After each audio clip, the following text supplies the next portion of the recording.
The time changed here in the US.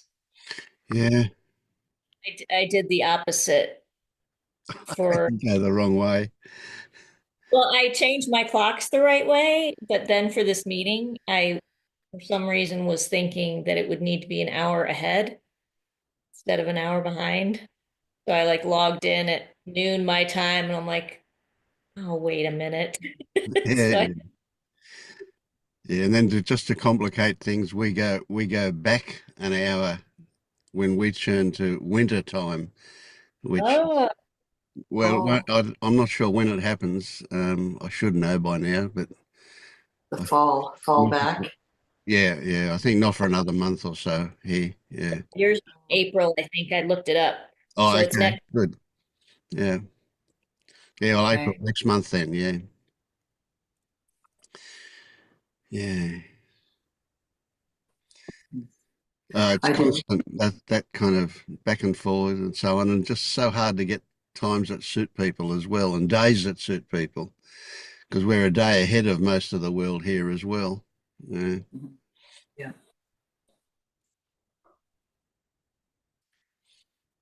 Well, we found you. yeah, good. Yeah, Yeah. hi, Colin.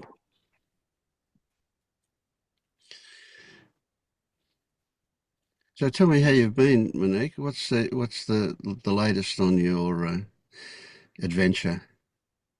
Mm.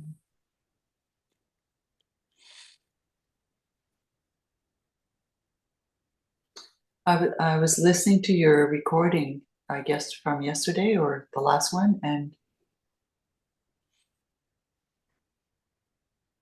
there's something about, there's a sense that we're at home in this group, in this environment, people speaking the same language, and that's comfortable in this setting and uncomfortable outside. And so part of what's been going on for me, and it's not really new, but it's getting more intense, is this experience that's so significantly different in this environment and outside. Um, I heard, and I what I heard in response to that yesterday was something like um, that. Yes, I think something you had said. You have that experience. However, I got a sense that you're able to appreciate or be with that with people as they are outside, at least to some degree. And then I think Marius had said, again, it's just what I heard, right? Mm, That that sometimes you need to be take the lead and be vulnerable. Um, and it really stayed with me um, when I after I heard that last night and this morning because I something is shifting a tiny bit without doing anything is I know I can't have these deep discussions. I don't generally have these discussions with people outside of this group, except for I have a friend where I can be as I am. And but even that feels lonely sometimes. You know, mm. I don't want to put that on this friendship. But when I went to my group today, my yoga group, something happened just quite spontaneously. I went before I left. I thought I just want to stay open and not try to make anything happen or change anything. I'm just going to go. Then I forgot about it, and I got there and just having a conversation with the teacher, and then someone came in and had done something kind of funny. She was so much in her head, she just walked past the studio, and we noticed. And then she realized and she came back. And when she came in, she was so open about it. And she just said, yeah, I do that all the time. She started laughing and we all started laughing. And it was just such a great moment. And it just carried this energy that other people came in and we're laughing. We don't know why. But for some reason, that experience is still with me. It Yeah. opened a door for me. That confirmed how if you are Yeah. vulnerable and open, Yeah. it's contagious. Absolutely. Yeah. Exactly. Now, I didn't initiate it, but I think I noticed people are addressing me without me doing anything recently. It's just I'm just starting to notice, and I couldn't understand, but there has to be something, some openness that's happening, that's being picked up, Yep. where people can express that. Yeah. Um, anyways, it was such a gift Mm. uh, to just have that happen Right. Now, with do you recognize the trap in this? the trap Mm-hmm. that I might want to try to make that happen again. Mm, well, no, not just that, but that you might want to always aim for good feelings, fun Yeah, stuff. Yeah. yeah, And that's what we do need to do is recognize that when shit happens, it's also okay. right. Right? And that regardless of what it is and how heavy it is and how unpleasant it is, good stuff is there hiding in it. And we don't often see that. You know, that's another level. That's a next level thing. So let's not just always chase good stuff. Let's just be totally accepting of whatever turns up. Anything. Yeah, no, you're right. I totally grasped on that yesterday. Yeah, great. I grasped it. Yeah. And then when something happened, then I decided that's happened because of this. Yep, yep, That's my trap. That's, yeah. I see. This is because of an epiphany I had last week, or I think it was last week, and that is that the complexity of wanting and not wanting is just infinite, right? And that when something bad happens, I can want it not to happen, but do I accept that it's happening? So the wanting not to be there is there. And that yeah, needs to be accepted, but also that needs to be accepted that wanting is not going to change it by itself. So it is there. So there's this accepting of the non-acceptance when that turns up. And I can't control the non-acceptance. If I'm feeling bad and I want to feel good, that's the way it is. But I accept that wanting it is not going to change it. And I accept that I'm wanting it, even though I know that's futile. I totally strung that one together. It's amazing how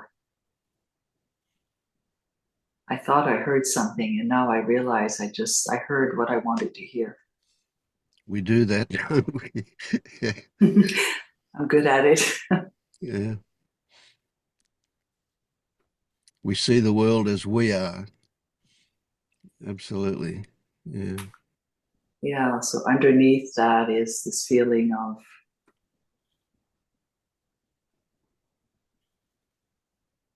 it's the opposite. This feeling of being more and more on the outside. Yeah, there's also just an addition to that is that the authenticity of that is mostly internal. What gets shown to the rest of the world in our conversations or whatever doesn't necessarily have to be the authenticity that we recognize in ourselves, because we will play social animals under certain circumstances.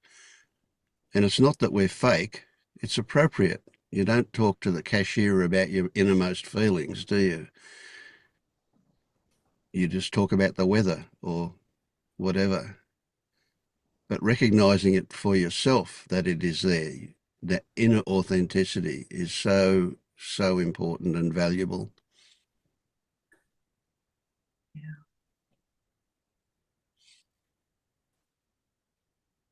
Yeah. Mm.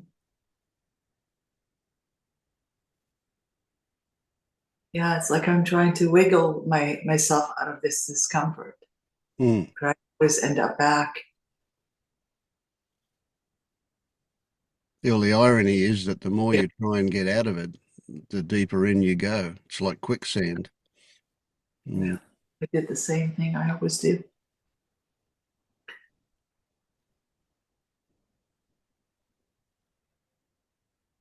Even though it doesn't change what happened, the moment was enjoyable and all of that, but I can see I grasped onto it Mm. thinking something happened. And it is enjoyable. It should be enjoyable. No, That's good. Yeah. it doesn't take that away. It's just,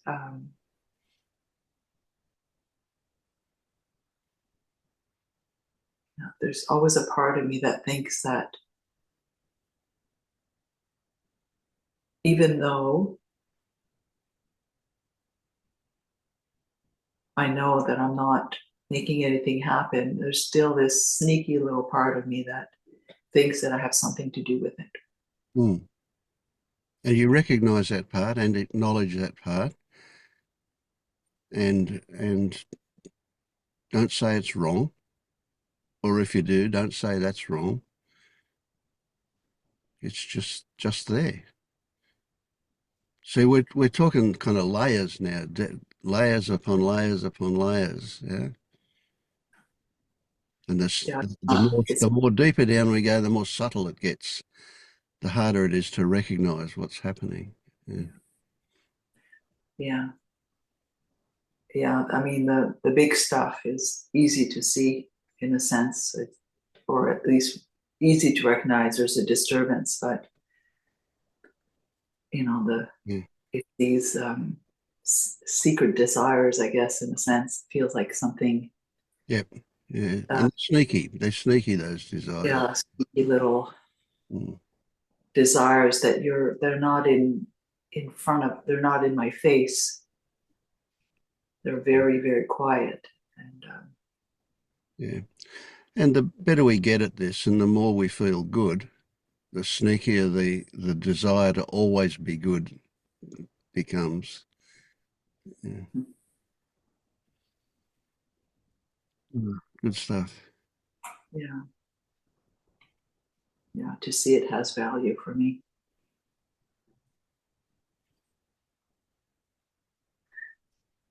I feel like I'm on this really shitty race. It's like I'm in the starter and I think I've got my juices ready to go, and I just it's like I hit a wall. It's like, Monique, he did it again. Yeah. The personality aspects just find their way ahead of me. Yeah. Yeah. We underneath it all is the absolute simplicity of just this. Yeah. Yeah.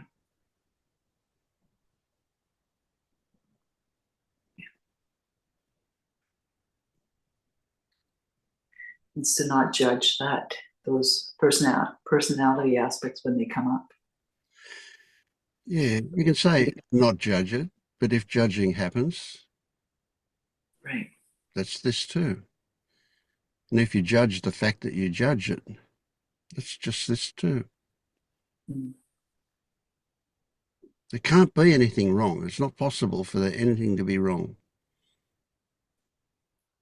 No, I mean, in of itself, there's nothing wrong.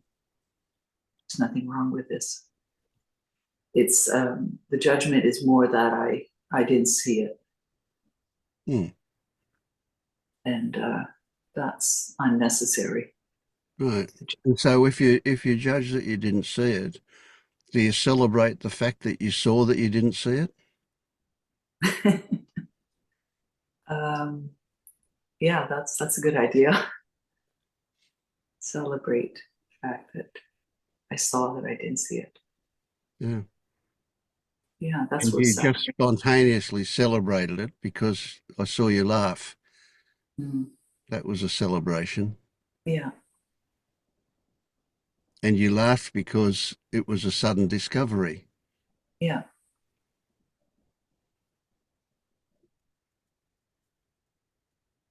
That's how you know you've had a discovery sometimes because you find yourself laughing. Hmm. Yeah, that's happening more often. But it's laughing with myself. I was going to say laughing at myself, but it's more laughing with myself.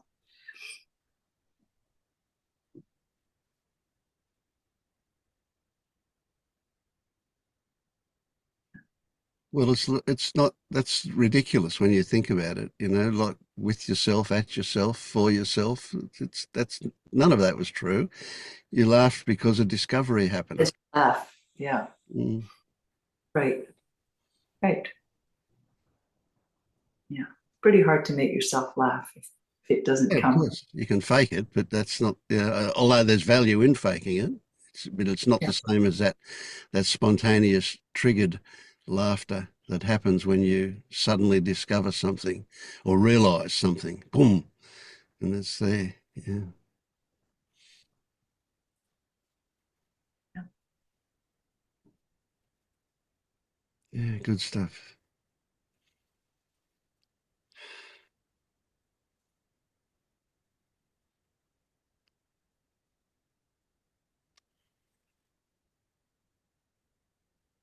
How about you, Celine? How's life been for you recently? Why do you shake your head? I intuitively knew that you would be calling. Um, well, there's been a lot of celebrating here. I've been laughing a lot. And sometimes the laughing turns into crying. Yeah. And it seems like the lack of seeking has kind of made space for kind of old stories to come up and judgments, especially like body shaming judgments. Um, Well, that's a big one. and Yeah, and I'm typically not one to be on camera. I'm very camera avoidant most of the time. Um, but because I want to be participatory and vulnerable, then I have been on camera quite a bit on these meetings. But it's extremely uncomfortable. And but yeah, but I mean, in general, I would say, um, yeah, there's been a lot of celebrating. There's been a lot of laughter, just silliness, probably. It's probably a good thing I live alone because I would probably seem insane, maybe if somebody else were living here right now. Um, but yeah, that's all I have to say right now. Mm. So this body shaming thing, I get it, but do you I mean, the moment I say it, I think you'll recognize it. Do you recognize that it's got something to do with comparison? Oh yeah, it's got everything to do with comparison. I Mm. mean, I compare myself to people on this screen. So, but yeah, I can see it has a lot to do with comparison, and it has a lot, or at least what's been coming up this week is just kind of memories of always kind of because I've always had weight problems my entire life and kind of just body shaming as a child. Um, in the era that I grew up in, it was all about being thin. It wasn't, you didn't celebrate anybody's full Yeah. sizeness Yeah. back then. Now you do. So it's different. Um, but yeah, so there's, old conditioning and stories and comparison and maybe a natural tendency towards vanity. I don't know. That's Yeah, the yeah, song Vanity Kills has been in my head a lot lately. yeah. So So do you get that being ashamed of how you look, that to fix that isn't to go to the point of feeling proud about how you look. It's to move to a point where it's a non-issue, where you don't even right. think about it. Yeah. Yes. Yes. So it is what it is, what it is. If you look at all of these faces and all of these body shapes on the cameras now, there's an infinite variety just in what 3, 6, 9, 12 people, an infinite variety of shapes and things. Mhm. And every one of them is going to feel that as you feel it to some degree or another. We are all critical of our body shapes, our facial features, our whatever, simply because of this conditioning that we have about an ideal. And none of us ever fit the ideal because it's not human, that ideal. It comes from, well, in the case of women, it comes from models, and models are definitely not normal, are they? They're all super skinny, super tall, whatever, whatever. They've got to be a certain shape so the clothes hang off them right. And we, us normal people, compare ourselves to those kind of things. Crazy when you think about it, isn't it? But how deep does that conditioning go? And it started when we were really young, especially if we were overweight. Yeah. There's Oh, something about it though that seems strange in this context, almost like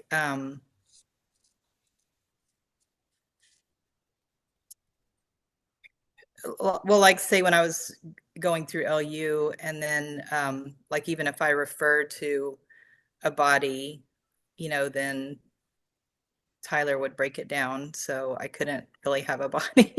mhm. So, which I get that. I totally, um, yes, I can't find a self. I can't, if I, really go into sensation, I don't find a body, but yet Yep. there it is. That other thing So persists, it's eh? very strange, very, very strange. So when we think of deconditioning, that letting go of the conditioning, it's so deep and so insidious that it's not going to happen instantly, completely. It takes practice and actual reminding for it to happen, and it will take time, even though same ridiculousness because we know there's no time, yet we say it'll take time for it to happen. But what we really mean is it'll take multiple reminders and practice, and then it will happen. So what I suggest is if you ever watch these videos back, watch yourself. Don't watch what other people, don't look at other people. Watch yourself on the video. That's confronting. And hear the words that come out of your own mouth. And because you're watching it in a somewhat objective manner, you'll make discoveries about things. The words that come out of your mouth will reveal stuff to you when you're watching it that didn't happen when you were saying it, simply because you're outside of it, seeing it, listening to it, etc. So it's confronting, but the more confrontation that you do, the quicker you'll decondition. So even go as far as to stand in front of the mirror naked and look at yourself and watch how you judge. Don't try not to, just watch it happen. And don't judge the judgment either. Just watch it happen. And that you will accelerate that. Yeah. Yeah. There's probably more judging of the judgment than Yeah. judge. Yeah. Yeah. Because I think the other is so old that that's been there a lot. So yeah, I think there's more of a sense of um, judgment of the judgment at this point. Yeah. Yeah, and then crazy thing happens as you get old. I mean, I'm an old man, so I can say from experience that, as you get old, you'll get less judgy about the shape you look at, but you'll start to judge your age and then in the breakdown of the body as well. So it's okay to be fat and wrinkly when you're old, not so when you're young, but when you're old, that kind of society allows that to happen. And so you want to do this before you get to that stage. Yeah. Mm. I think I'm already there. No, you got a long way to go. I think. I always think if it's like this at 56, then what's 76 going to be like? So, Yeah. yeah, definitely projecting into the future there. Yeah. But Yeah. Well, I can tell you what it's like at 76. That's last year for me. Yeah. Yeah. Good stuff. Yeah. I like your attitude. mm.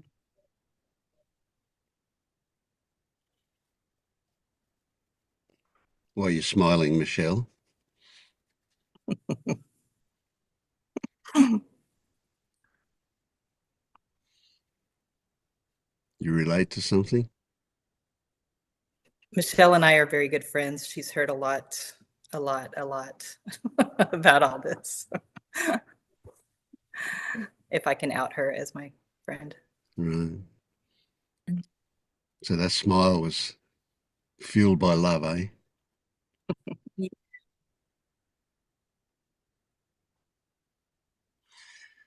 So how have things been for you?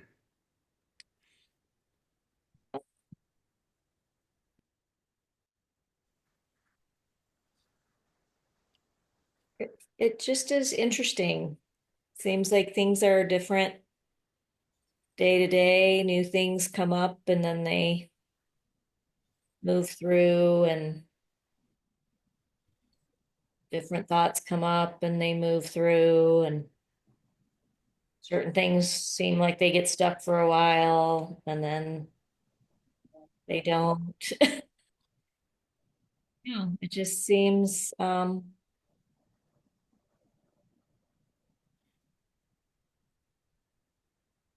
I don't really have any words for it. I mean, again, nothing really seems that different on some level.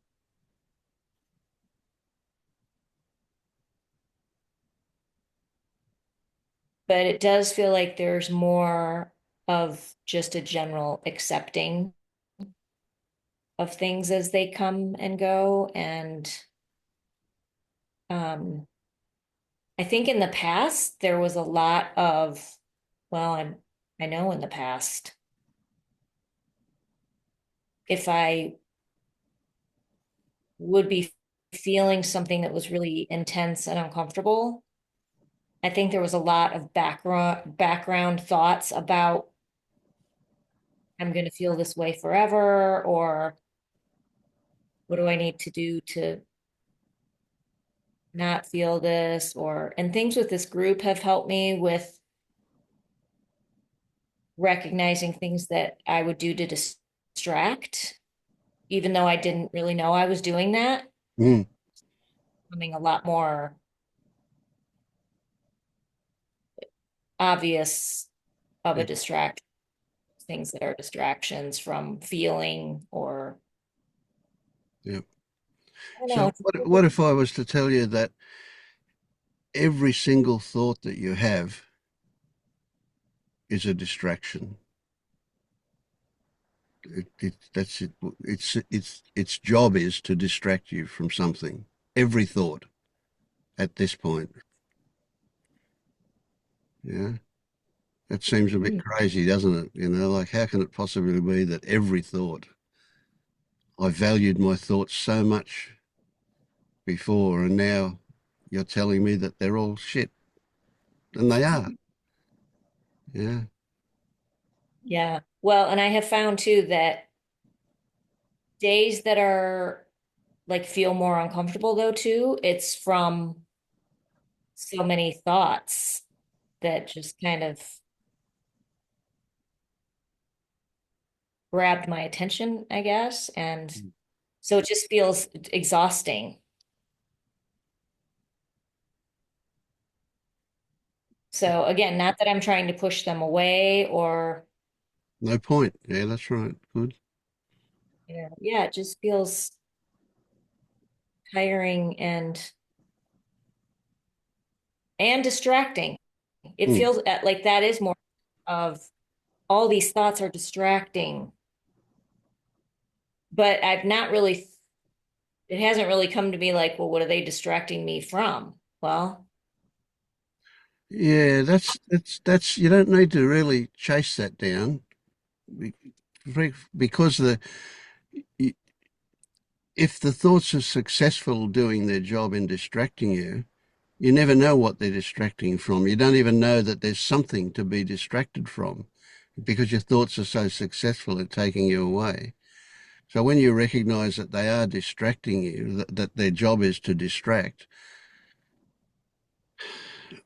it's a bit it's a bit tempting to go look for what they're distracting you from. So if that reveals itself to you, that's fine. I mean, that that satisfies thoughts too, but they don't have to reveal what they're distracting you from. Simply recognizing that they are there to distract you is enough to put out the invitation for what is it that's being distracted from to reveal itself. But that's not necessary for it to, because a lot of those things that we are distracting ourselves from, and they're always uncomfortable things, um, they rest on the same foundation. So when you do one of those things, one of those times, something will reveal itself, or just recognizing that it's there, something is there, will be enough to dissolve it. And when that happens, a whole lot of the other ones will also go because they're all resting on the same foundation, if you like, which is a belief, some foundational belief that we have. But we don't find these things by chasing them. We can only allow them to present themselves or not, and be quite happy either way, because if they don't present themselves today, they might tomorrow or next time you get triggered or whatever. So we have a whole lot of that stuff going on constantly. But again, it's all what we're aiming for without doing is so simple. It is just a full acceptance of whatever turns up and recognizing that whatever turns up is our interpretation of something. So we're never going to know what the something is. We can only ever know what our interpretation of it is. So there's yeah. never going to be any absolute anything. It's just recognizing that whole process of seeking and searching is just a waste of time. I mean, it does seem like still an underlying core belief is, that again, even though logically I know I'm not in control and I don't have to figure things out, there is a real, Yep. A yeah, sense of, say a sense of, yeah, yeah, sense of that I do have to control, and then the fear of how do I survive? Like it feels pretty primal of like survival yeah, and yeah, like being able to take care of myself if I'm not, because I can't remember a time I didn't have to somehow yeah, control and of course, yeah. yeah. Yeah, Or by the again, at time least you I, even had memory, you were already conditioned into thinking you had to be a certain way, that control was a big thing, yeah. So you have to, what's ahead of you is a discovery, and you're being shown that many times every single day, the discovery that things will happen seemingly by themselves. You just think about it. How much consciousness did you put into walking across the room to sit down in that chair? You didn't even think about it, did you? It just happened. Didn't require any control. Mind you, the mind would say, yes, you controlled it, but you didn't, did you? Walking happened. Turning around and sitting down happened. No thoughts whatsoever were involved, no control. And you'll get shown this many, many times every single day. Watch yourself doing the dishes, whether you're putting them in the dishwasher or washing them under the tap. Watch that happening. It happens by itself.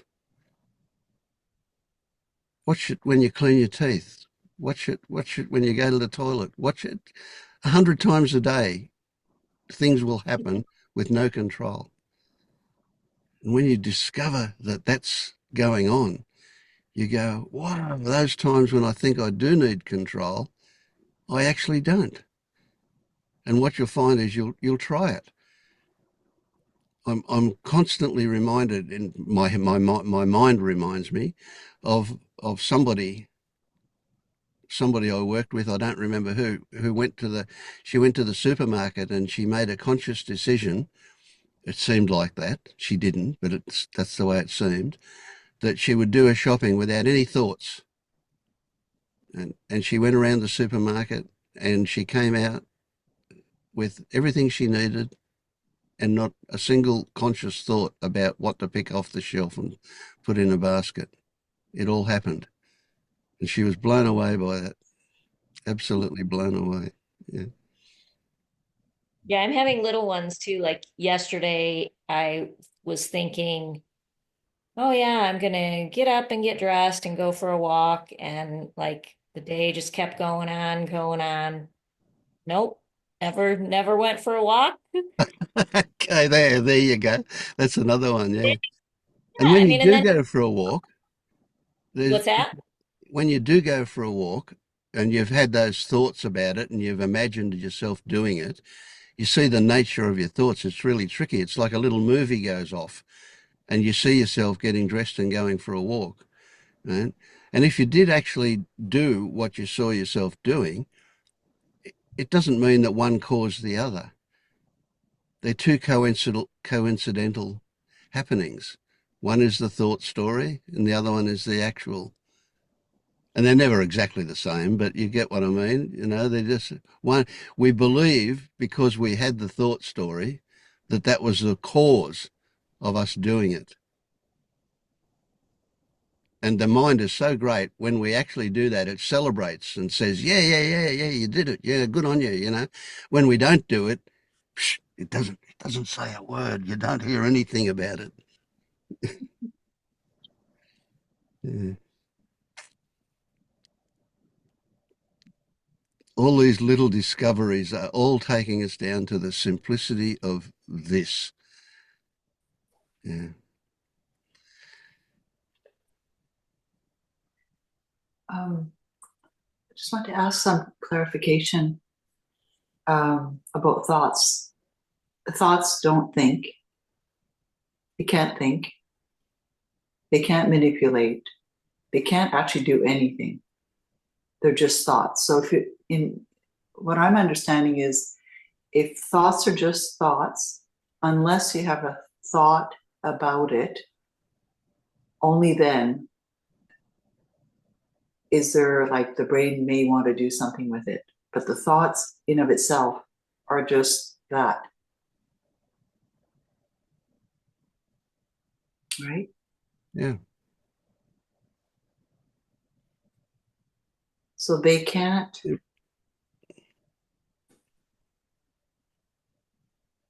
thoughts in of itself don't make you do anything. No, Unless they have no agency whatsoever. they're not, they may, can thoughts even trigger? Yeah, now we're getting to, this is another They're soft not, level, right? So let's put it another way. Thoughts don't trigger you, no, because there's no action to the thought. right? But you can get triggered by them. So imagine a scenario where you go into a movie theater and there's a movie already playing and you're going to find a seat, right? Do you respond to what's on the screen before you find your seat? Or are you so involved in looking for your seat that you don't even, the screen is just playing in the background, right? But if you're on your way to the seat and somebody on the screen shouts out, "Ah," you might react to it. Yeah. But in of itself, the thoughts in of itself, The thoughts are just playing on the they- screen. they're So not going to make you do anything unless you believe them. yes, unless something in you finds meaning in them, then it Yeah. will respond in some way. It's not caused by the thought. So this is the tricky part. This, what you were saying was, can the thoughts cause you? No, I don't feel like it can cause no, that's right. you. I don't see that. That's clearer to me. The There thought may has be no something, agency. That's right. Yeah. right, but there may be something going on in me, something that's That coming to the surface. Maybe a word was said, maybe a smell, maybe a could be sense. anything. That's right. Yes. That makes more sense. Mm. And then from once I'm triggered, I'm just trying to figure this out. It's once I'm triggered, then I notice the thoughts will come up, and then it's like it wants to create a story, and Yeah. it might bring me back here or there. Mm. But in of itself, it could be can be completely separate.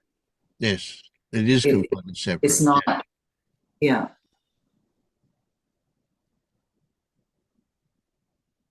And I get to see that because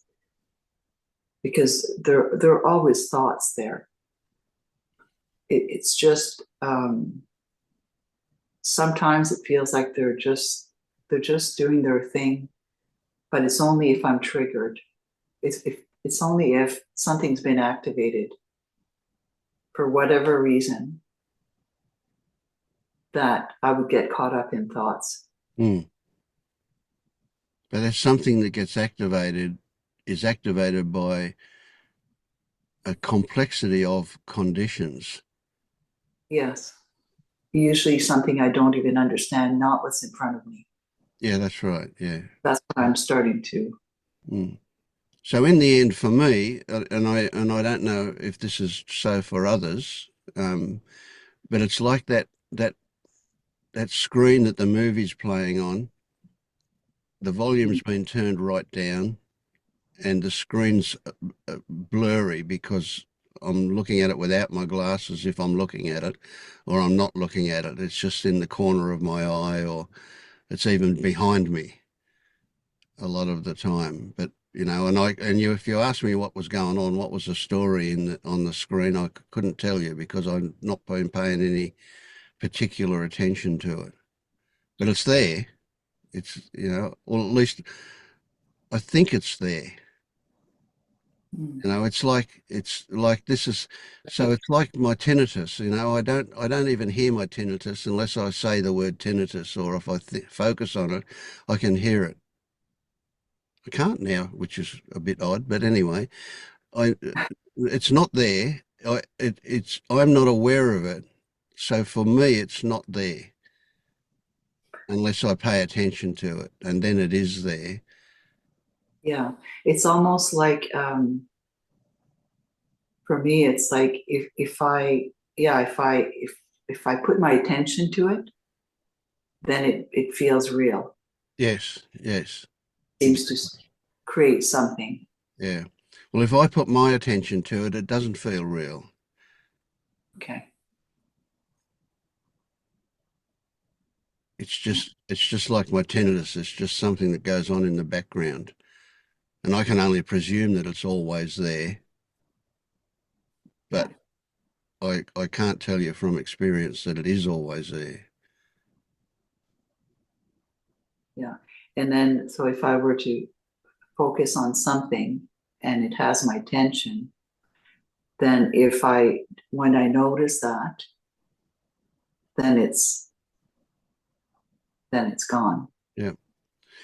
And you may even discover that sometimes the other way around happens, that something gets triggered in you by things around you, seemingly external to you, and then the thought comes along, right? So the thought itself gets triggered by circumstances. So we Mhm. don't presume that it's always thought first. Frequently, thought follows. Yeah, I've had that experience too. You're just walking, and then all of a sudden I recognize or see someone or something, but I notice that um, it's almost like it happened before the recognition. I've had that experience.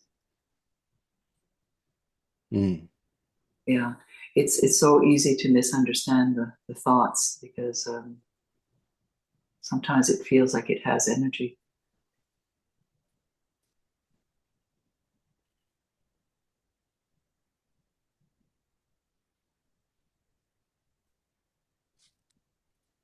Mm.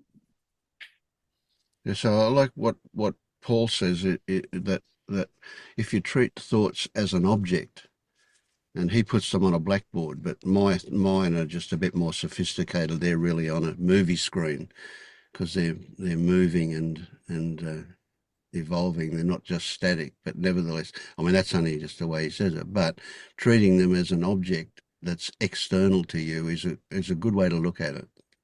Yeah. Yeah.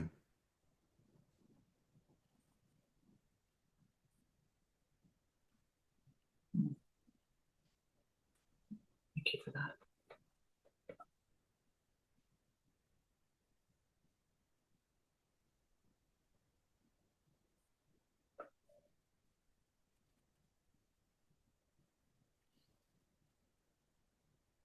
How's life in that very, very busy head of yours, Vicky?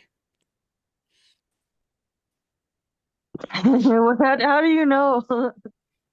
Oh my God, wait, Vince, I have so many things I need to tell you and also share with everyone. If you guys, if that's okay, I don't know. It's not like good stuff, but I don't know, but it's just like, oh my God, Vince, like, so basically, like, I feel like, I feel like I've been making like a lot of progress or something yesterday. Like, yesterday, it's just like I don't feel like I'm showing off anymore at this point because literally like there are people like younger than me who are awakened already, so like I don't feel like I'm showing off. But so yeah, basically for me, like every day I've been getting like a spiritual experience like after I discovered like non-duality basically. And some days it would just be pretty boring. Like it would just be like I would laugh a lot, like I would just be laughing a lot, but like I haven't laughed like that in like a decade or like 15 years or something like that. So it's like pretty rare for me. So I'm like, oh wow, okay, so that's what happened today. But anyway, yesterday I just feel like um I'm not I feel like the universe is just like throwing me messages through YouTube and stuff telling me like I have everything I need right now. I'm already awakened. I'm already enlightened. There's no degree to my enlightenment. I am enlightenment itself. And there's nothing to search for. Stop looking outside. Stop striving. Stop trying. Just like just like be, I guess, and just like be present in this moment right now, and but like always be present right now, right? So then yesterday I kind of realized that, and it was so it just is like difficult for me to it was difficult before for me to do that because it was scary. But anyway, yesterday I kind of like realized like, okay, so it's just right now. So and like I'll be and like life is my teacher, I guess, and I don't really need anything or anybody. Like I just need life, and I am life. So I don't need anything. So like anyway, so it's just like stuff like that. And but anyway, like what I wanted to ask was just like I just wanted to like ask first of all like, so can you guys see me? Oh my god, my hair. But like I just want to ask like I cannot sleep on my bed alone right now. I have to sleep with my mom because I would spontaneously wake up at 3 a.m. and I would be staring at my room and I would be doing like do nothing meditation, and I would just be staring at that room, and I would just start thinking, and like something's telling me to turn my back against like the door, against most of the space, kind of like exposing my back, because that's like really scary for me, because I'm like, what if like a monster comes out? Like I don't even know what's real anymore. Like I've watched a lot of horror movies as a teen. Like what if some monster comes out? Like, and there's like stuff like that. I can't be in the basement right now facing open space with my back. Like I have to do it at an angle. But anyway, it's just like, so I can't sleep alone right now, but I'm just trying to say like I have a lot of fear right now, just like when I sleep alone in my room at night, and also when I'm doing laundry in the basement. And I feel like is this fear like my ego dissolving? Because I've heard you say that before. And I also have something else that I want to talk about, but that's it right now.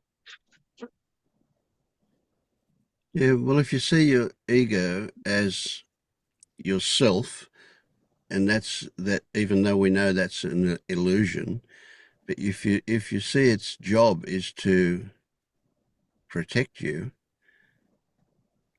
then certainly when that starts to dissolve, when you start to see the illusory nature of it, fear will present itself.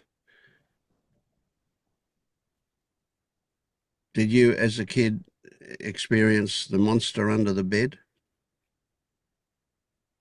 Um,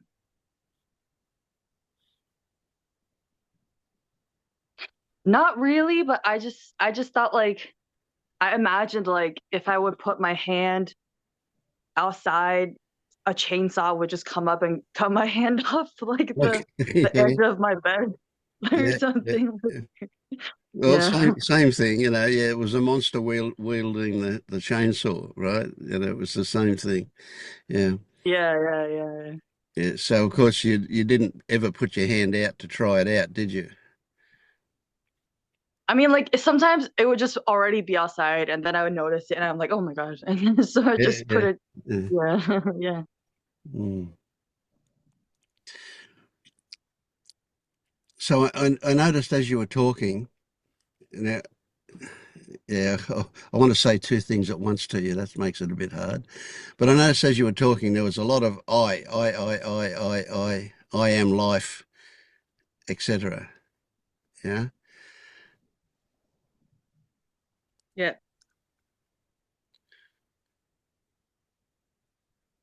And there's nothing wrong with that.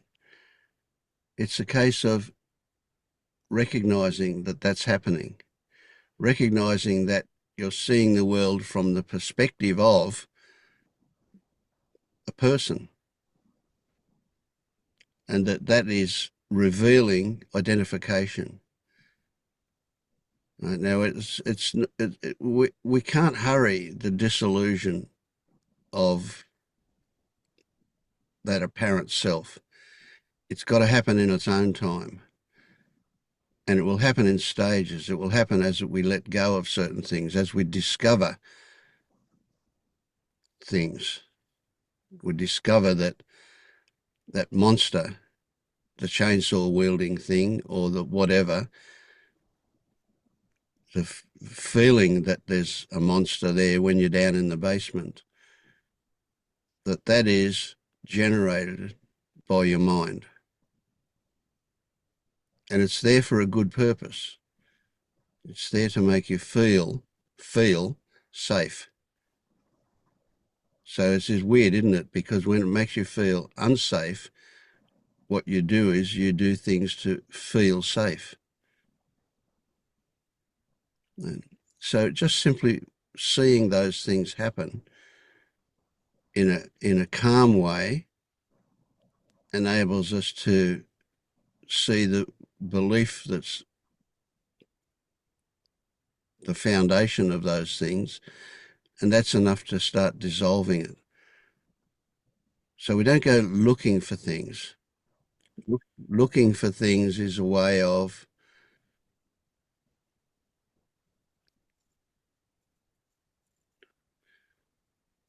further distraction. We just have to be in an accepting way to see these things happen. That's the only way they can dissolve, is when we just accept them for what they are, not what we think they are, but what they actually are. So there's a bit of a trick there to changing things from being the way the story in our head tells us they are to being the way they actually are. And the way they actually are gets seen when we look at what's going on in the body. So that's the technique, that it's, if it happens, it's great. Look at what's going on in the body without the interpretation. So when you say, I've got fear, that's a label. Fear is a label, and in itself that label generates more fear. But if you look at what's under the label, there is just sensation and a lot of stories, but we're looking at the sensation. And if you say to yourself, where do I feel this? What part of the body? You know, am I fists clenched? Is my jaw tight? Do I have this feeling in my stomach? Just looking at what's actually going on at a sensation level straight away takes you out of the story part and into what is actually going on. And that's where things will get revealed to you. So when you go and get into bed with your mother, presumably you feel safe. And that's kind of nice. That feels good. But when you think about it, she's got no ability to protect you against a chainsaw wielding monster, has she? She'd get cut up herself. But you feel safe. You feel safe with her. And so what is it you're feeling? That's where the revelations will be. Looking at what you're feeling, looking at and recognizing, and here's a good one for you, recognizing that a feeling is sensation with stories attached to it. And so what you want to do is allow the stories to drop off by focusing on the sensation. Every time, go to the sensation. And then you'll start to see things in a different way. Now we talk like we're giving you a job to do, but that's not what's intended. What's intended was to plant a seed that might sprout. And if it happens that you think, I'll go to the sensation, then that's likely what you can look at doing. Appears to be doing, but that's what might happen. Mm. And if you do it that way, you can't be critical of how well it happens or doesn't happen.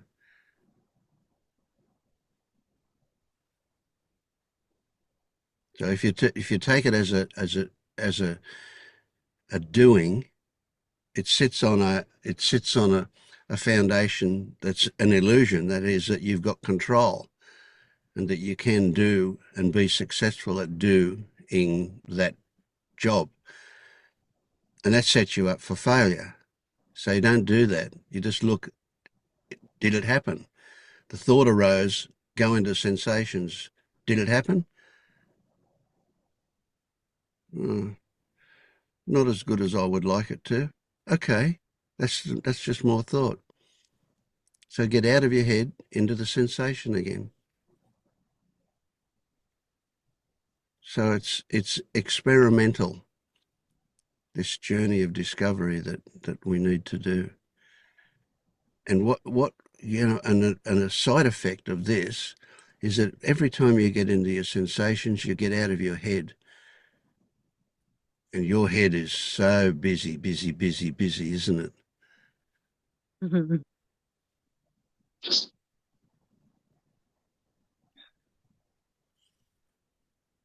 So it's a simple one, but it's a very, very profound one.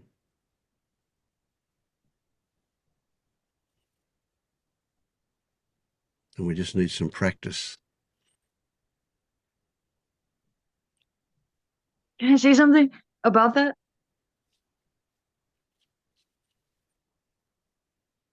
Okay, so I don't know, like maybe like 2 weeks ago, like a while back, I watched a YouTube video about Patrick Star from SpongeBob SquarePants, and um sorry, it's kind of funny that I'm talking to a lot of adults about this. But anyway, but yeah, so basically his backstory is that he's actually hyper intelligent, and he's like a supervillain, but he kind of like actively like this, not a lot of people know this about Patrick, but like not a lot of people sorry, like periodically he has to make himself really dumb and make his own superpowers go away, um and just like, but like, just so that he doesn't go out and destroy human, like civilization in, in the sea and stuff. So I, like, after learning about that 2 weeks ago,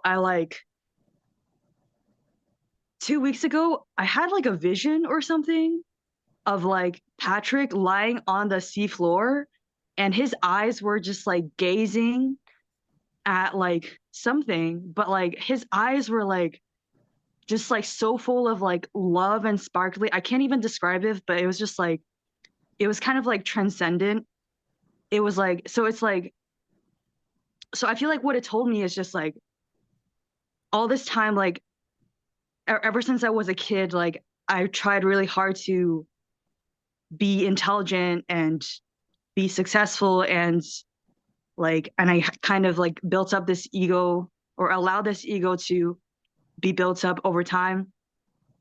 But like if I can like be like Patrick and like get rid of all that, like this freaking, like, I'm not saying I have to super intelligence or anything, but like, metaphorically speaking, like if I can get rid of all that and just like sink into being, or just going back to like my true form or whatever, just going back to simplicity, like Patrick actually saw like, like heaven with his eyes or something, like, or just like in my vision, like Patrick saw reality, because he willingly like got rid of his superpowers and his intelligence, and like, and his ability to be self-conscious, and his ego, Yeah, I because get what you're yeah, saying. yeah, Yeah, yeah, yeah, yeah. yeah. And it triggered something in you because of that's exactly the way you are. Your superpowers are in your head. And if you were to just lie on the seafloor and allow love to flow, all of a sudden your head is so quiet. and you're in touch with something really special. And it's amazing, isn't it, that the profundity of that is in its simplicity. And we wouldn't for a moment imagine that he's not aware of what's going on around him. He's immersed in what's going on around him. He is what's going on around him in that simplicity of no defense. So all this stuff that goes on in your head is a defense. It's a distraction. It's keeping you away from that monster, or trying to pretend that it doesn't exist. Which there's another trick, because it does exist for you, but it doesn't exist actually. Do you get that? So the head believes that it does exist, and so consequently it's got to protect you from it. But when you don't use the protection, when you're lying on the seafloor in a really passive, open, loving way, all of a sudden there is no monster there at all. Nothing to be protected, nothing to be protected from.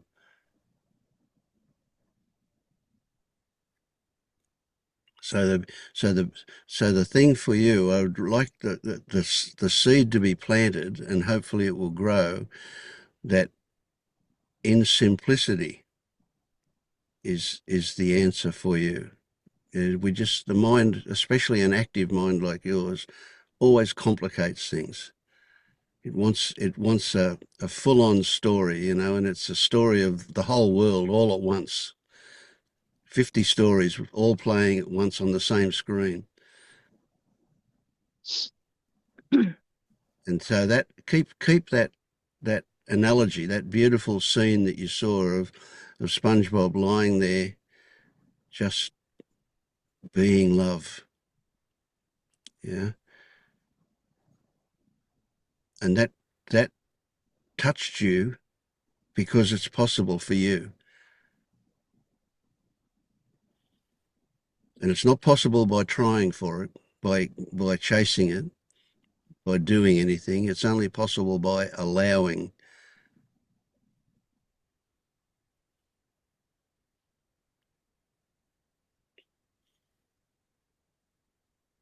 And the mind will rebel against that every step of the way until it actually happens,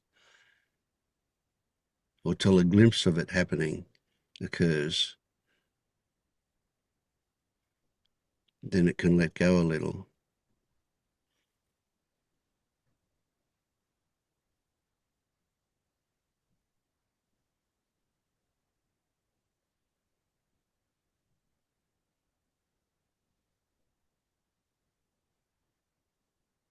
I want to plant a little seed as well, Vicky. Um,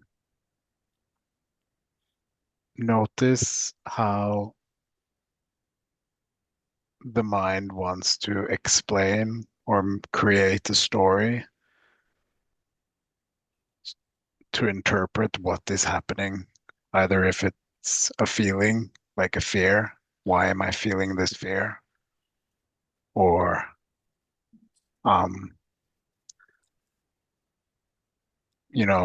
things that are happening in your um, experience, kind of trying to understand why or what is happening rather than just looking at the experience objectively.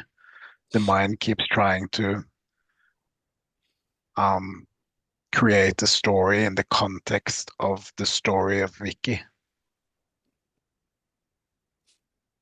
and recognize that as just a story and get back to what is actually happening, which doesn't need any interpretation.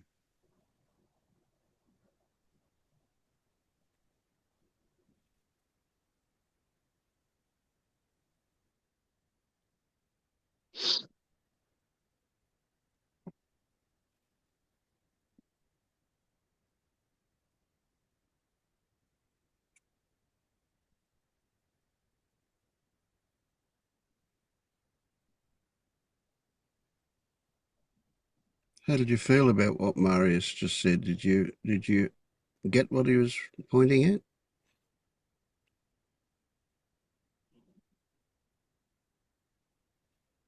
Hmm. I feel like it's just really weird right now because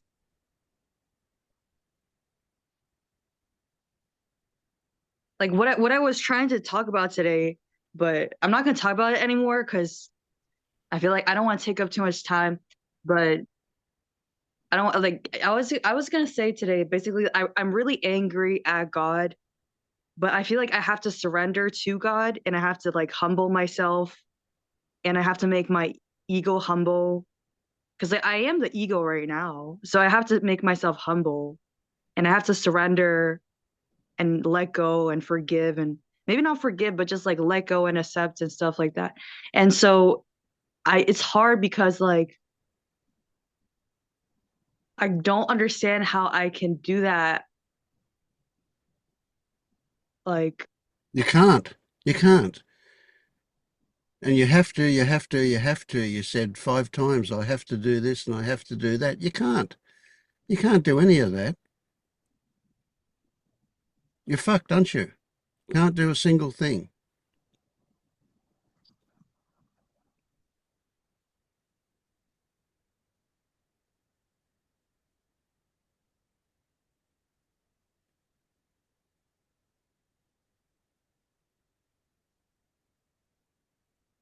See, that's what I said, and that's what Marius said about planting a seed and whatever you focus on, I have to do this and I have to do that and so on, you're not watering that seed. You're not tending the garden, so to speak. And watering that seed and allowing it to sprout means recognizing that have to is crazy. It's a definition of insanity because you have no ability to do, to have to. Things happen or not. So the idea that things happen because I did it is a delusion. But there's no point in me just telling you that. You've got to discover that. And that's kind of easy to discover if you can see it. And that's what we were talking a bit earlier with Monique about. No, with somebody, I've forgotten who now, about recognize that there was no control involved in you walking across the room and sitting down where you are now. That just happened. And 100 times a day, 1,000 times a day, things will happen with no control. And yet certain things you go, that only happens because I made it happen. Well, that's bullshit. Nothing happens because you make it happen. That's just the mind coming in after the fact and saying, oh, good on you, Vicky, you did that. But it's not true.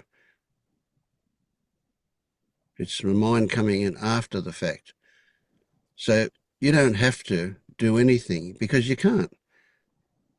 But things can happen. Things will happen. Things do happen.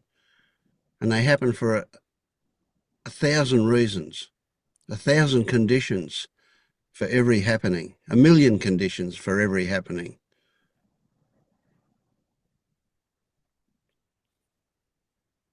You can't push the river, or rather, pushing the river is fruitless. It doesn't really do anything. It just gives you the feeling that you're making the river flow. But when you stop pushing it, guess what? It keeps on flowing.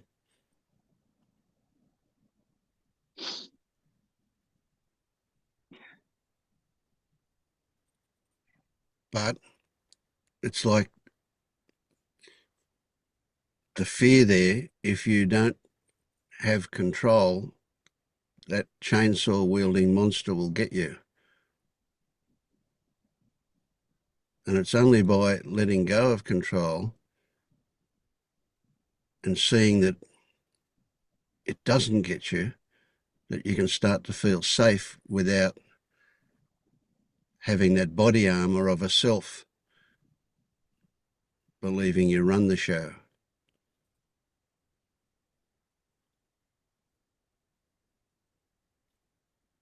So forget about a spiritual journey. This is not a spiritual journey. That's just the mind again that wants to say, I'm a good person because I'm spiritual. This is a human journey. This is being more fully human. This is removing the corruption, the conditioning that takes us away from our fundamental being. This is a really important point. So before conditioning happened, you are a lovely human being, full of love for everybody and everything, with no idea of monsters existing anywhere, no idea of needing to defend against anything. You're vulnerable and open and spontaneous, and all of that we got robbed of by being conditioned from society, and everybody that's been in our life has added a bit to that. So that's what we're getting back to, being fully human, uncorrupted, with no idea of needing to protect about from anything.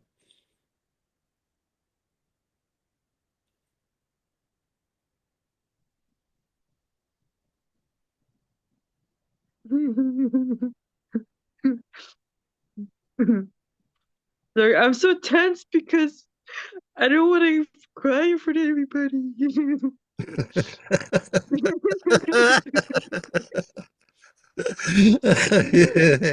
Yeah, you see how crazy that one is. Yeah, yeah. You're allowed to cry. God, I cry in front of everybody all the time. Yeah. And those tears came from a little glimpse of seeing there's no need to protect, eh? Did I get that right? There's such a relief in that, isn't there? It, it automatically brings tears, that amazing relief of not having to protect. Yeah. And each little glimpse takes us closer to it.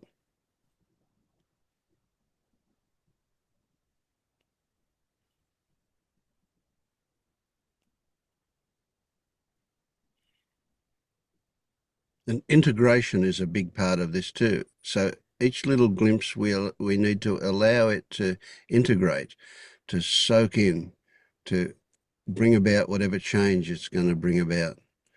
So don't hurry. With ultimate patience, things will work at whatever pace they work at. Not up to us to make it go faster or slower. All we can do is watch. And we can't even do that. Watching will happen or not.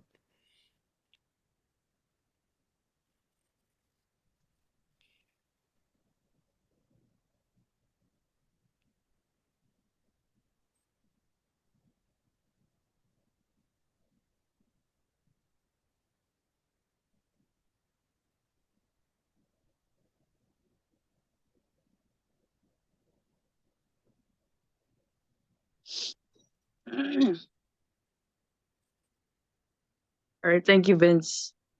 Thank you, Vicky. I imagine that things have slowed down a little in that head at the moment.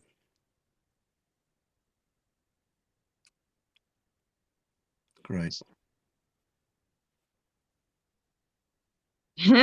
I gotta go pee and drink water. I don't know how that phenomenon happens, but anyway, I gotta go do that. So Okay. I'll see you guys later. All right, thank you. Bye.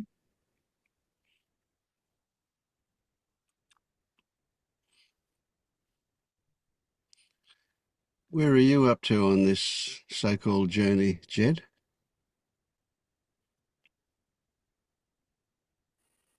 Hi, Vince. Where am I?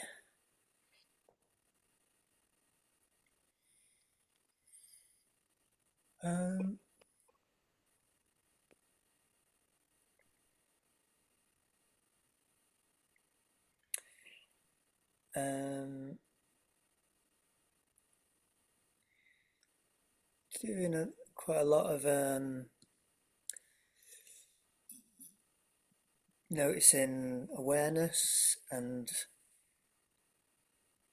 looking to see if I am awareness or if I am my body. That's the kind of edge I'm on these days.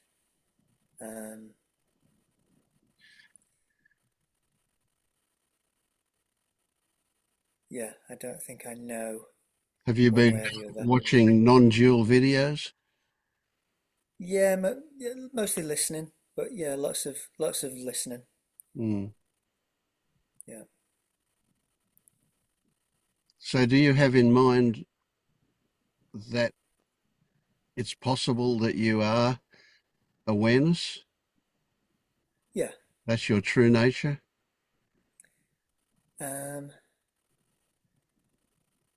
yeah, I can see that that's possible. I can see that that's possible. Um, Sometimes it seems like that's my reality, but then I look at my body and I can't quite make sense of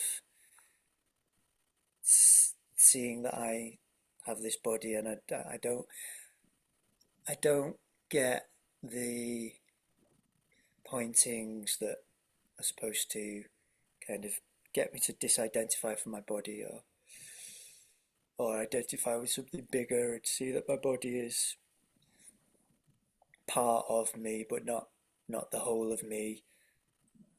Yeah, kind of in that edge. Mm. So how do you know you've got a body? uh I can see it. uh Wait a minute, wait a minute. What can you see? You just looked down and to the right. What were you seeing? Looking at my hand. Right, right.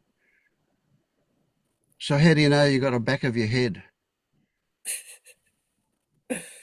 uh guess I can feel it. When you feel it, yeah.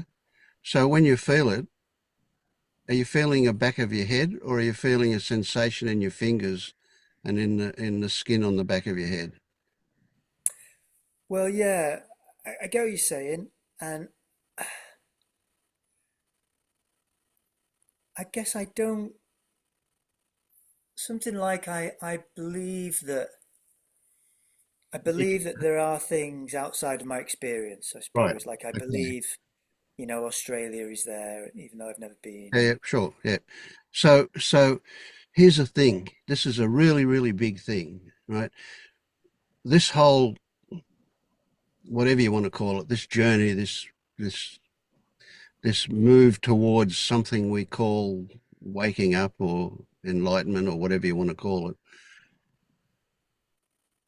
can only happen from the perspective of ourself. And I don't mean ourself, I mean ourself, just us, from our perspective. Let's say that there is two things in the world, two categories of things in the world. One of them is the absolute, what is actually there. And the other one, which is relevant for us, is our perception, which indeed is our interpretation that comes in through our senses and then gets manipulated by our mind, our brain, if you like, if you want to put it at a physical level. You know, we don't know that we've got a brain, but we imagine we do have. Right. So what's actually out there? I call it the absolute. Right. So let's say, and this is some others have heard this one before, but it's always worth reminding. let's say you're walking along a path and you see a tree. Right? What will happen, because of the nature of your brain being a predictive organ, is it will see a massive green or whatever, and then it'll see a trunk, a bit of brown stick sitting underneath a massive green, and it will say tree.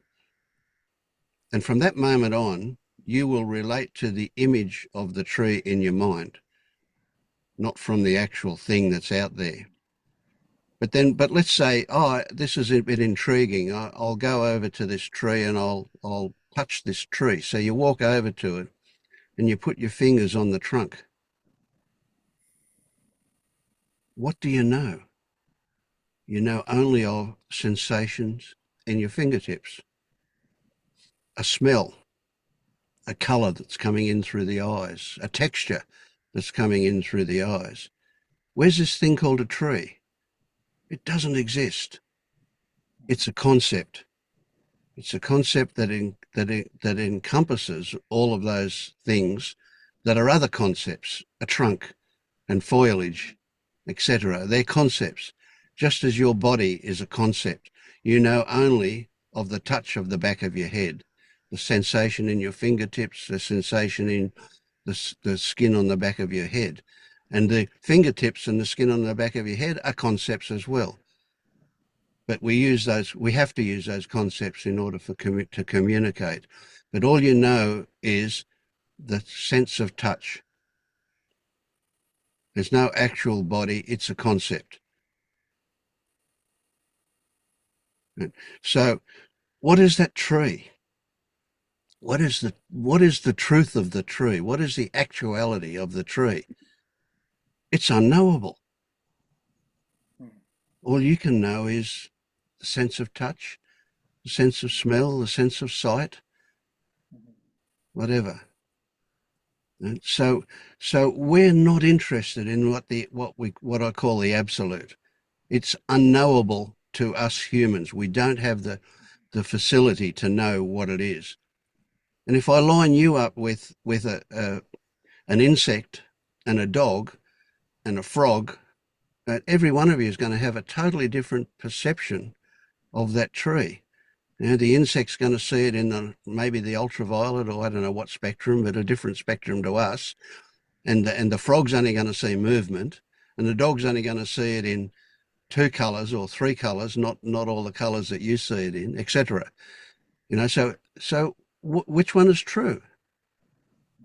We don't know. None of them. They're all perceptions. They're all interpretations. So for you to say that your awareness, that's just a story. It's not, you can't know. You cannot know what you actually are. All you can know is what you experience. And that is an interpretation. So we can't know anything. That's exactly right. We don't know anything, cannot know anything. So if there's how many billion people on this planet, every single one of them has a different interpretation of what the world is, of what they themselves are, of what other people are, etc. So none of them is right, none of them is wrong. It's just, yeah. So you can forget about chasing what am I actually. You can know what you're not. You're not a self. You're not anything that you think you are. Whatever you think you are, you're not, no matter what it is. Now, that can leave us feeling a bit uncomfortable sometimes, or because you had a little chuckle there, I would say you're recognizing some truth in that. Yeah. And I can see that that is a good way to kind of bypass the mind, I think. Yep. The mind Just wants to stay categorize, doesn't it? Yeah. Sorry? The mind wants to categorize everything. Yeah. It wants to know. It wants to believe it knows. Yeah. It's all about explaining and describing.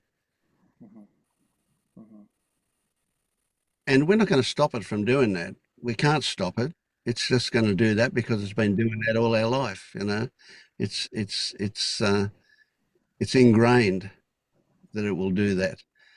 So all we can do is not pay attention to it when it's appropriate to not pay attention to it. And up to a certain point, you could say, well, 100% of your thoughts are bullshit. Later on, we'll start looking at thoughts that are useful. But in the beginning, you know, they're all bullshit. They mislead you. They're all an attempt to get you away from feeling uncomfortable. They're your main distraction from what's actual. And here's a really good one, a really important one. The only thing that is actual is your current experiencing. Everything else, absolutely 100%, everything else is conceptual. It's just a story about something. So it's all about your current experiencing. And remember, that's going to be an interpretation. So even that, don't get too attached to it. Exactly. Yeah. As some kind of reality. Mm. Yeah.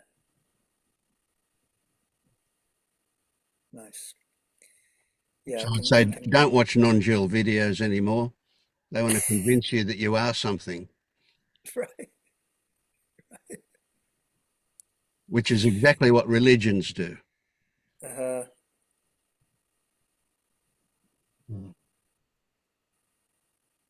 They have some truth, but you know it's too easy to misread it. You know, to get taken down the wrong path. Yeah. So Yeah, no, you will at some point, probably, very likely, you will experience what we might describe as a non-dual state. You will experience where you are others and others are you, and you are the world and the world is you. But not because of a belief, not because of faith, not because you accept what somebody tells you, but because you will discover it, because you'll remove the things that hide that from you. That's why. Yeah. yeah. I mean, I think what I'm getting from this is that I'm trying to look for the thing that I think people are describing, and yet what I'm getting from you is just stop trying to do anything really. Yeah, Just absolutely. Yeah. be. Yeah. The discovery of what actually is or what appears to be is a discovery. You can't be told. I can't give you the words to tell you. I can describe things and that might cause you to feel certain things, but it's got to be Exactly. discovered by you. Yeah. And is there a discovery by looking or by stopping looking? Discoveries happen. Uh-huh. Yeah. So can we look or can we not look? I don't think so. Looking happens or not. Okay. Be Because I helpful think to know what you're looking for, though. right. That's the difficulty. I guess I just want to, what I yeah, go ahead. Sorry. well, I guess what I'm trying to do is I'm trying to notice. I'm trying to investigate my awareness and see what I discover by noticing what it's like to be aware.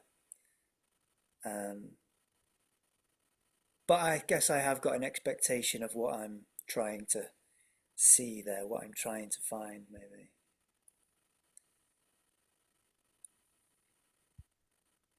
And are you open for that to morph into something else as you go down this so-called path?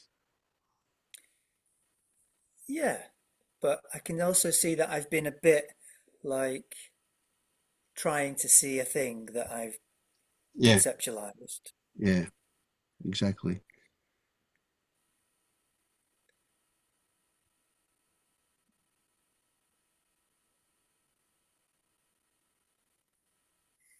Do you get that your feelings and thoughts about Jed, your thoughts are the content of a whole lot of stories that you've accumulated over your whole lifetime. So you've got this book called Jed Camille, and this book has 50 chapters in it, and every one of those chapters describes various characteristics of Jed. But that's the mental thing that you're not even aware of a lot, but that it's the response to those things that gives you this sense of self, this idea. So do you grok that? Um,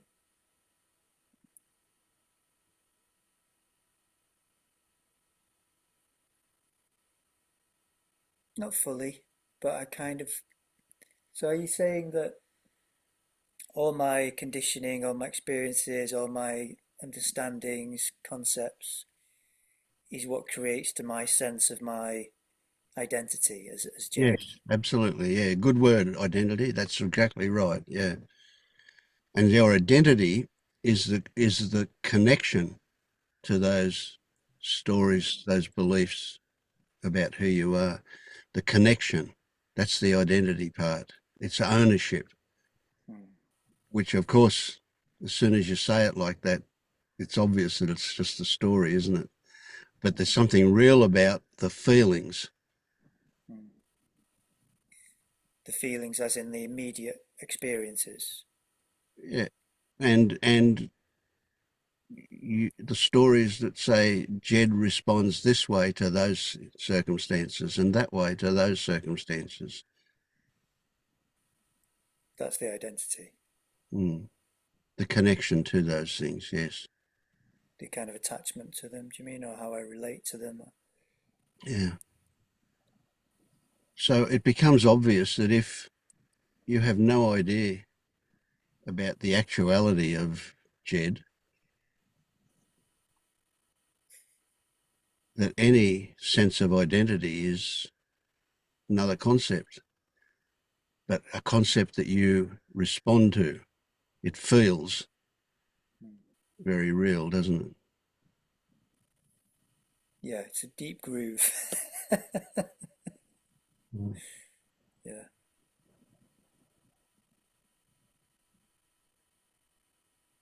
So lots of discoveries in front of you. Yeah, thanks, Vince.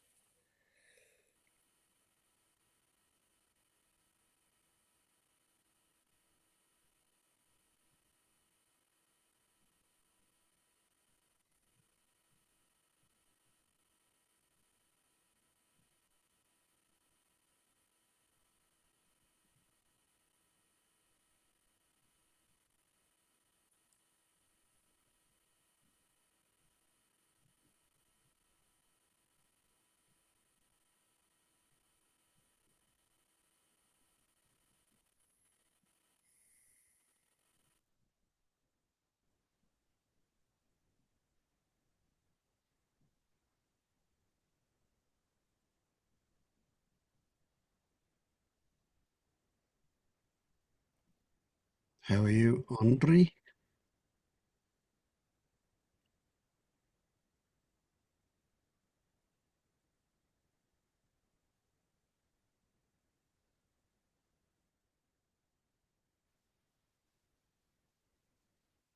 I am good.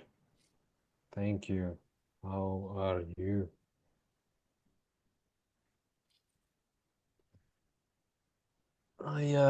I guess I'm numb. Um, and I have been numb since my dad died a couple of days ago. And um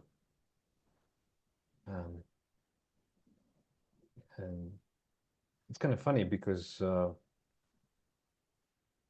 on the one hand, I would think that all this non-duality kind of helps you see through the social stuff, like what death actually means, and like the burying rituals and grief and sadness and all that, and then there's this mm, sort of absolute approach to it. But then on the other hand, there are like some bodily reactions that I just sort of let happen.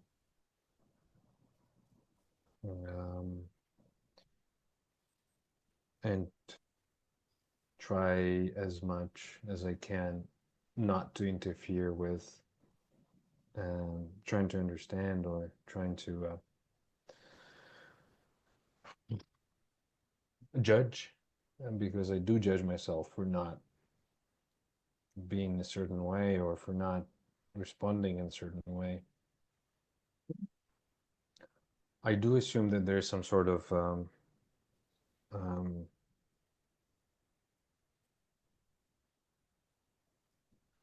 it's almost like it feels like there's some sort of ripening that happens inside. Like it's not ready yet to fully embrace the not so much to embrace that this is the end of something, like the end in the way that it's irreversible. It's more like I am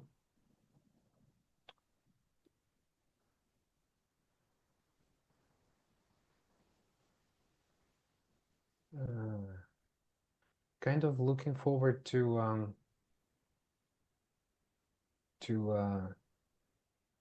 that beautiful meeting, you know, to with him on some level. And I well, maybe I don't know, maybe it's an illusion, maybe I'm still, that's part of me that still thinks that certain things can happen even though they won't and they can't. But also,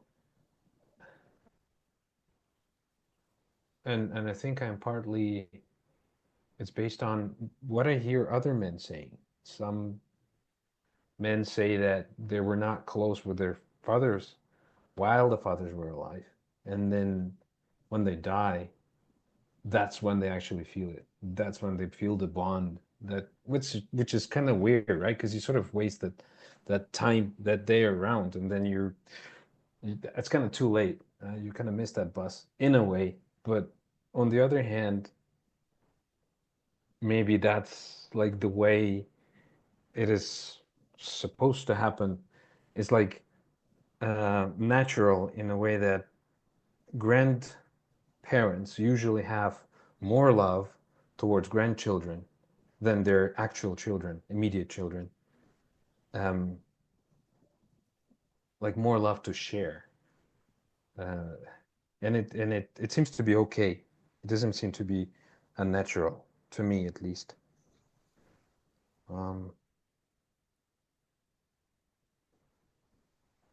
So I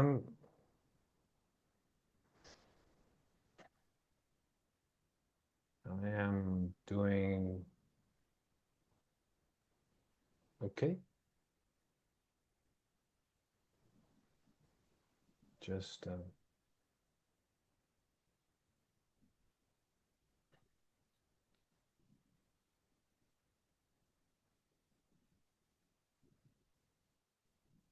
don't know.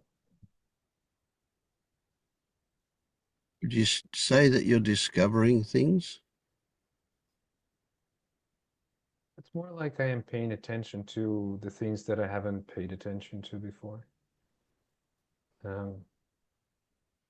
And or maybe, oh yeah, I'm good at it. Now I'm gonna say something that will just negate the whole thing.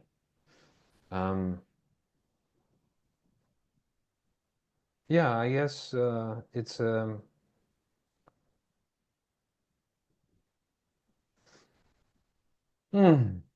it is a discovery. It is that maybe it does feel a little transcendent in a way. It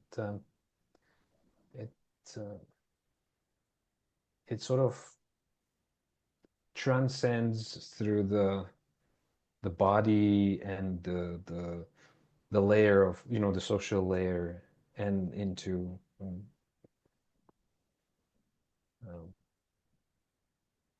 Well, it does keep some of the social layer, right? Because he's my father and I'm his son. So we kind of we still keep that context in a way.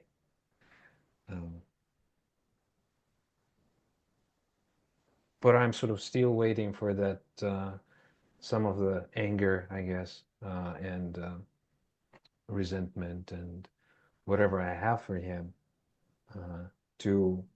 to drop, and because there's a, I mean,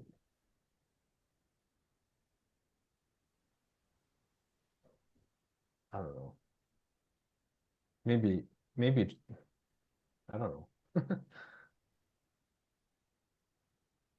I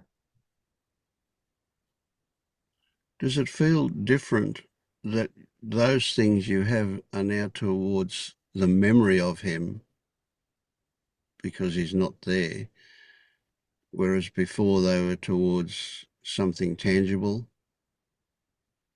No, there was nothing tangible. Well, when we spoke, there was some. Well, there was an image, right? And there was a guy I was talking to, but there was not a palpable um, connection with him.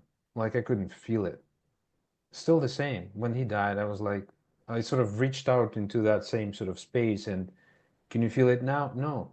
Like it's almost like on a uh, the sort of eventual level, nothing really happened. Like there's no content. It's the same. Um, So but I am, he was never tangible, would you say that? In well, your interaction with him?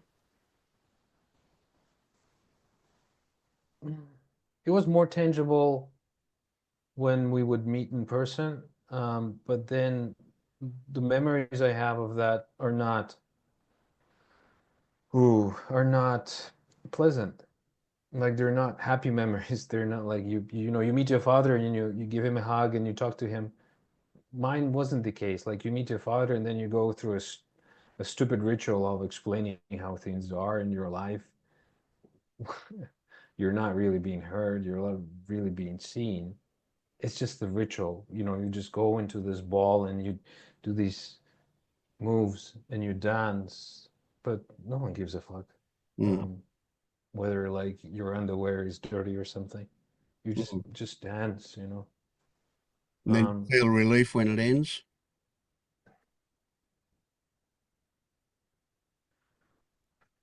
The some actual meeting, I mean, not I don't mean the life. Yeah.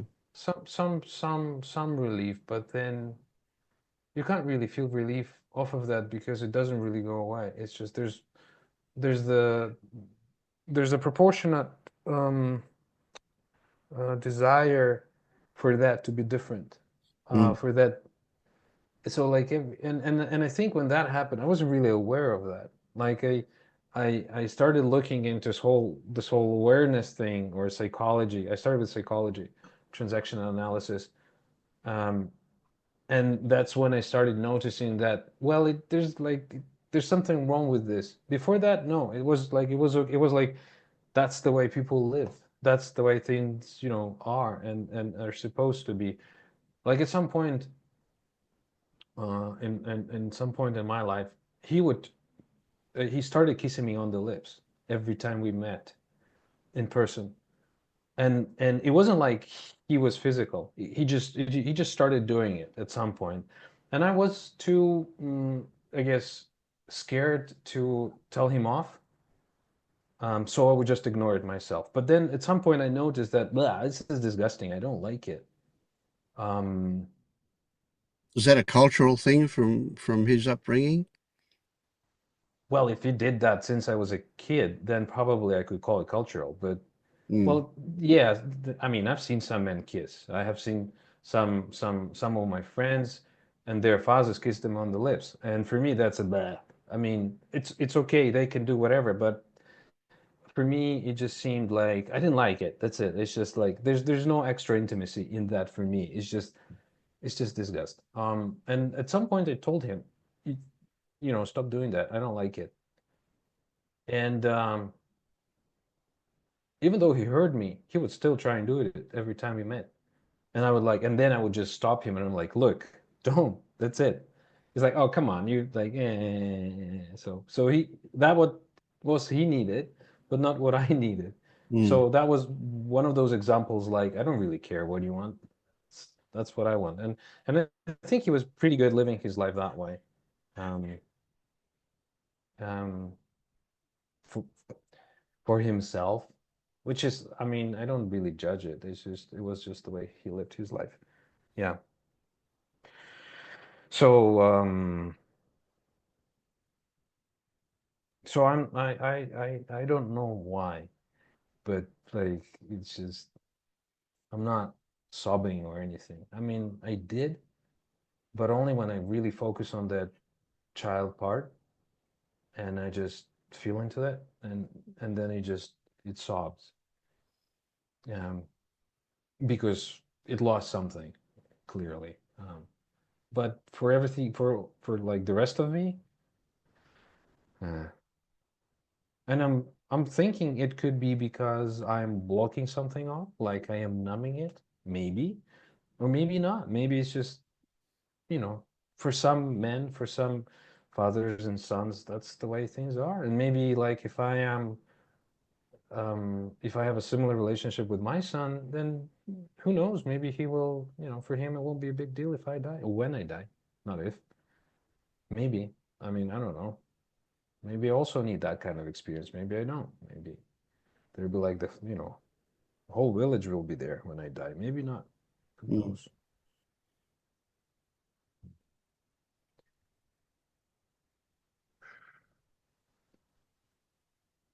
But you won't kiss your son on the lips when he's adult. No. No, actually, I am very physical with my son now, and I do touch him on his, shoulders, body, belly, legs. I kiss him, but not the lips, no. Forehead, cheeks. Um, it's just, Yeah. it doesn't feel right to me. Maybe in some cultures, I don't know. Mm. They have sex with babies. That's not for me. Uh, So do you feel that there's something wrong about the way that you're reacting to your father's death? yeah, I think, well, there's a little bit of judgment. Like I should be more mourning Mm. uh, than I am. I should be sadder than I am. I should wear black. I should look sad. I should. But if you were Well, doing these are, all of that, that would make a lie to the relationship you had by the sound of it, wouldn't it? yeah, but then it would show me that because rituals are important in my family and they were important. Like, even if your relationship is piece of shit, you would still say happy birthday to them, right? So these kind of rituals are important because I don't know, they're like pillars for it's like some sort of safety net for them. But for me, it wasn't like you don't say happy birthday to someone you're or not really Mm. like have you don't really have like deep or intimate or whatever relationship. For me, that's just too superficial, too shallow. Yeah, yeah, I get And that. Yeah. I don't Is your do that. mother still alive? Oh yeah, yeah, she is. She's still So, there. so how much of your outward display of whatever is to show her something? Well, I I kind of feel sorry for her because she had to go through all this, um, and she's still going through it. And I called her and I spoke with her and I could feel there's so much love from her towards my wife, towards my baby, um, maybe towards me as well. So I, I s- I still, I mean, I'm still not very probably warm and loving son towards her. I am trying to support her. I know she's going through a lot, but I'm not super Mm. Actually, I mean, I probably no, that's wrong. I am probably now I am the kindest that I have been to her, as in terms of authentic kindness, not just the Mm, ritual. mm. Like, oh, I feel so sorry, but because I am with her, but at the same time I don't really know how to help her, like what to do, because she has to go through this herself. I mean, that's the process she has to go through. Whether whether I help, I mean, and I think I help her by calling her and then showing her my son, um, and and that these things probably give her like a meaning to support her through this period, and to like, and she has a dog that is also, I think, a great support to her. Um, So does she live like close to you? no, no, she lives in Ukraine. She lives where the right where the Russians are, like 30 kilometers away from her. Oh, wow. Um, Mm. yeah, so and the cities, well, a lot of men left the city because they didn't want to. Well, some of them went into the army, some of them didn't want to go. So the city is kind of Yeah. half asleep in a way. So there are not many men there. So it's a sad. I mean, it's always been a sad city anyway, but now even it's saddest. So Yeah, when you talk with her via a video link? Viber. Yeah, yeah. Well, we use Viber. The internet sometimes has issues there because of the bombing, but right now it's okay. It's steady. Mm. I hope she leaves. I hope she doesn't stay there. There's nothing to. I mean, for what? And that's the good reason for her to leave, because she couldn't leave the dead behind. So when you say leave, you mean come to somewhere else? Come come to Europe. Come to, well, not unlikely to Canada, but at least to Europe. Yeah, that's where my sister is and Hmm. my brother is. Maybe maybe they distract her, so she she's not only focused on the dead but also on the living. Um,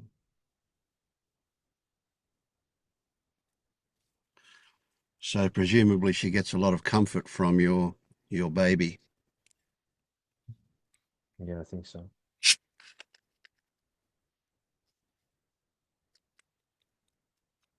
Yeah, I could feel when she saw him and she said she loved him. I could actually feel there's so much love. I was like, oh shit, I wish I had all this love, but it's okay, it's fine. Yeah. So that's what you were saying before about grandparents being able to love Yes. their Yeah, kids. because they're not they're I think parents are stressed out with being parents. Grandparents are not stressed out with being grandparents. Yeah, yeah. So they're like, come here, come to grandpa, and then or grandma, and And we there's have all always this love. that joke from grandparents that okay, when they get it annoying, we can hand them back. Exactly. Yeah, yeah. You can have them back. Bye bye. Yeah. Mm. I mean, I wish my mom was here to help us with the baby, because I mean, we had a fight with my wife yesterday. Uh, it was just this whole sleep deprivation, and I actually Googled how many couples get a divorce in the first 12 months or something. Like 20%, some say 20%, some say 40%, but I was like, I mean, I know where this is coming from. Mm. Yeah, very stressful time. I remember it. Yeah. My youngest is 54 years old, so I'm remembering a long way back. Mm. Yeah, I do remember the stress. Yeah. I'll probably be dead by the time my kids are 54. Mm. Long gone. Oh, my son's 56. There you 56. go. Mm. So one thing that yeah, I my in my life too, I got much closer to my father after he died than I did when he was alive. So I get that one for sure. But I watched my mother romanticize him. Within weeks of him dying, she came up with stories that were just not him at all, but she believed they were him. Yeah. He was a cranky old bastard all his life. He was, and my mother said he never got cranky. That was crazy. Yeah.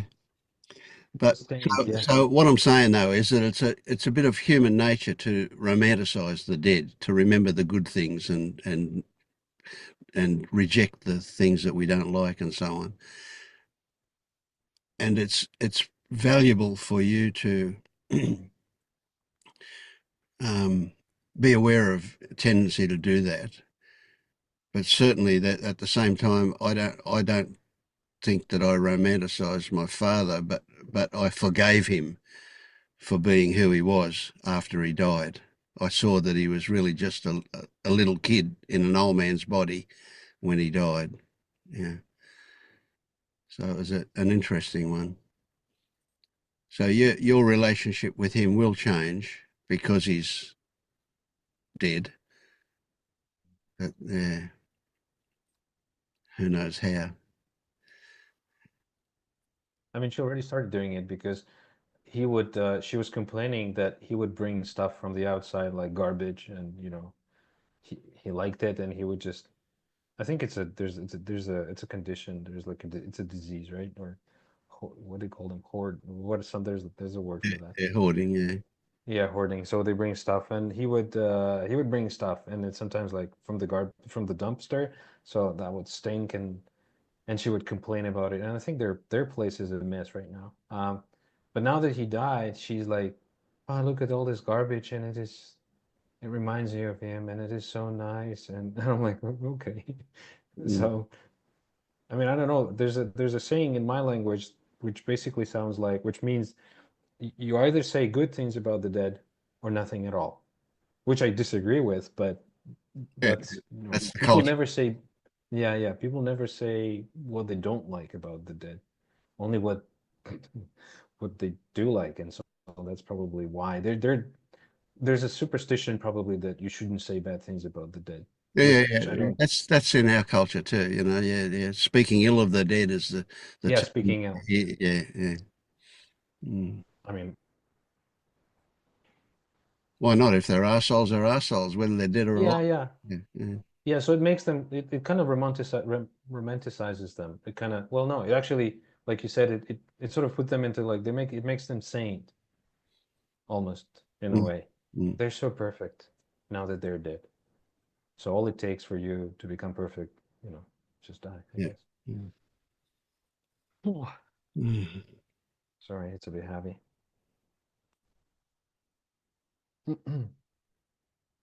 Yeah, we're kind of constrained about a whole lot of things, you know. But for me to say, well, it's a good thing that he's dead because that's an opportunity for you to discover lots about yourself.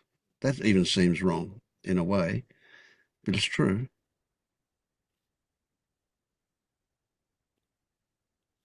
I'm just seeing how all these events, even though they do have some emotions to them, or some sort of, emotional paint in a way, they open up sort of new pathways or new doors, like the day baby's being born. That's a whole new fucking, almost, it's a new map. Mm, Like you didn't know this whole world existed. The same with I think death of someone you were close with, or you loved, or you didn't love, or you weren't close with, yeah, but you share the same blood. Um, it's also a doorway, okay, and then you're like, oh, all right, this is what's happening. This is what's happening. Hmm. I actually heard someone say that, oh, it's a body of knowledge which is called human design, and they say that from 2027, we used to be blood relatives. So you would think that the closest people are the ones that have the same blood as you, right? Or like you're related through blood. And the new trend, as well as they say, I don't know if it's true, that you will be related not through blood anymore, but through spirit. So it could be, it doesn't have to be your brother, but you could feel that that person is very close to you. Not, and not necessarily they have to have a same blood type Yeah, or for sure. Yeah. the same bloodline as you. And I'm kind of thinking, I'm feeling that it does hold some truth somewhere. Mm. And that's also stepping away from a certain social contract or ritual. Like this is like I'm not close with my brother, for example, Mhm. and but I am very close with some other people who don't have that bloodline, and it does it does seem to contradict with how I was brought up, Get right? it. I get it. Yeah. Yeah, Me and my brother are estranged. I feel much closer to you guys than I do to my brother. Yeah. there you go. Yeah. I get that. See, one is the way it should be, and the other one is the way it actually is. Yeah, Mm. and then there's some sort of judgment or guilt because I'm not I cannot. Well, I can't. I can, but I don't want to follow that Mm. set of rules. Or Mm. Yeah, I think it's a ridiculous thing to do it. Mm. yeah, but then you get thrown away from the tribe if you don't follow the tribe's rules. The tribe might, not will. Yeah. Yeah, that's an interesting one. That's an important one. I was always an outcast from the tribe. Yeah, so I don't have any affiliation to the tribe. Well, I don't. Of course I do, but I don't think I do. You know what I mean? Yeah. It's never been a strong one for me. Well, I wonder if it would still be the case if you needed the tribe to survive. Mm. You know, like I don't know, to Yeah, well, I get probably food do. or So, shelter.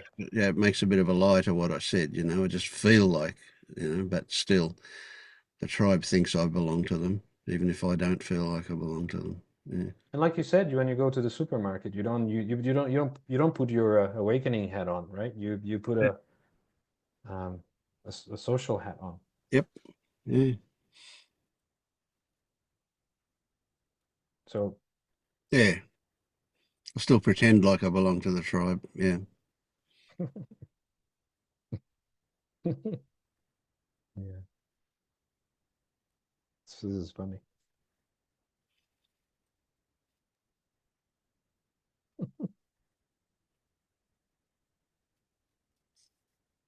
Mm. Uh,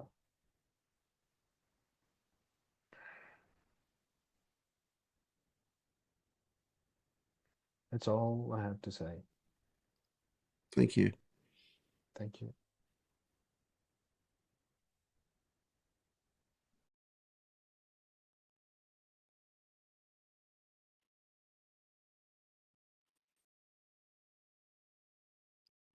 How's life been for you, Cormac? Yeah, pretty good. Yeah, not sure what to report. So I think things were flowing really smoothly for like 10 days or so. And then yeah, not so smoothly the last few days with me. But I know why that is, and I'm not stressing about it, but it's like a week ago I was sort of waking up and like everything just seemed to sort of be falling into place perfectly, and um all thoughts that were arising I was really just seeing as thoughts, or kind of acknowledging that um I didn't have control over the thoughts, that they would just come, and then once I recognized that there were thoughts, they would just go. Um, yeah, but maybe it's just taking a bit. I feel like that way now, but it's almost like it's taking an hour or two for it to kind of become the way that I'm thinking for the day. I mean, if I consciously do look at like a dress when I'm thinking and just let it be and let any sensations be there, then you know I can accept them fully and things just seem to be perfect the way they are. But I don't know, the last few days there's been a lot going on, and I kind of I've had to be involved. I had to do some degree of thinking over, issues that were coming up. Um, but I don't feel like I was overly burdened by the thoughts or anything like that. Um, yeah, when there was this drama unfolding last week, I was even like, because it kind of just came on when things were going really well, and I was like, people were asking me, was I okay? And I was like, yeah, fine. There's no problem here. And they're like, okay, good, as you were then. And I actually felt that way. But then, a couple of sleepless nights, and I've kind of attached like myself to the dilemma in some way, but I know how to unhook from it as well. I'm a little bit worried I could be just spiritually bypassing a problem that needs to be felt. Um, but when emotions are unpleasant, I'll probably just do that, like rather than dwell with it. So, and that's just that process, like I was saying, just recognizing, and what you were saying before, just sort of recognizing the sensations and then letting go of the narrative, and then just feeling a sense of completeness or wholeness, or that everything's okayness sort of would prevail, and will go away and maybe come back a little bit later, the same issue, because I figure that's my conditioning. If there's something I need to be alert about and thinking about at the back of my mind, so it'll come up again. But yeah, like I'm straight away recognizing that's just thoughts on thoughts, really. And yeah, then I'm sort of staying with sensations. So yeah. Mm. So I get a hint that you're applying a technique sometimes. Is that Yeah, would that be accurate? I guess so. It's yeah, the technique is really, as soon as that I thought comes up, just like thinking that this is a thought, you know, just another thought. It doesn't have any more validity than the original thought, which probably didn't have an I attached to it. Yep. Okay. So we're getting into a little bit more of a subtle level here. It's if the thought comes up that that was just a thought, are you recognizing that that thought just turned up, or are you getting the feeling that you're doing something? No, no, I'm recognizing I've got absolutely no control over my thoughts, like Good stuff. whatsoever. Excellent. Yeah. It's a I'm fully accepting that now, which has given me a lot of relief. Because I think for years, with striving, I've been trying to control my thoughts, and now it's just like, right, you guys are just here, you're gonna do your thing. Well, I'm not like, I'm not resisting it, but I'm also not following the narrative because I don't really see it as worthwhile. Yeah. absolutely good one. Yeah, yeah. No, I like that. That's a relief. Yeah, yeah. Yeah, yeah. It does give me a lot of relief. But yeah, it was just like a constant thing for like 10 days. And then the last few days, I think because my sleep's not been great and stuff, I'm just kind of waking up not really in the right space of mind. But I'm just accepting that that's sort of okay to be, you know, not fantastic every morning. Yeah. Okay, so let's go from being tolerant of it to recognizing the opportunity that it's offering you. Would you go as far as to say that you're seeing some value in that discomfort that turned up? Yeah. Well, it just gives me more to accept and to incorporate into what's my reality at this present. More to work with, I guess. Is that what you meant, or? Yeah, yeah, and more to work with. By that I mean, and of course we recognise we're using words about work with, like that's a doing, but um, Hmm, more to be the with, I think. possibility is that it will reveal a something about yourself that will turn out to be a belief. And of course, the moment you recognise that you've got a belief, it's no longer a belief. Beliefs can only exist by not recognising them as beliefs. So the moment you see, I've got a belief here, it falls apart. Yeah, yeah, I would agree. Yeah. Um, as in the value of the thoughts is to, I suppose, to keep me alive is the kind of essential reason why they're all coming up, you know? I mean, obviously, there's no threat to my life, but I don't think that, I think it all just comes from a part of me that wants to keep me safe and thinks they can do it by thinking about things. But yeah, I don't actually. I know that like no matter how much I think about doing something, I'll probably not end up necessarily doing the thing I think I'm gonna do anyway. Mm. Uh, like here, I'm listening to people talking, and I thought I was going to say something completely different, but uh, yeah, Yeah, that happens. Yeah. yeah, and so like a lot of my thoughts might be rehearsing conversations that I'm going to have with people, and then I just recognize that that's a total waste of time. Um, there's the conversation is going to just happen. Yeah, but at the same time, I recognize where it's coming from in myself is that, I'm want to be socially accepted and want to be, thriving on different levels. And I just have to accept that that's sort of in my nature,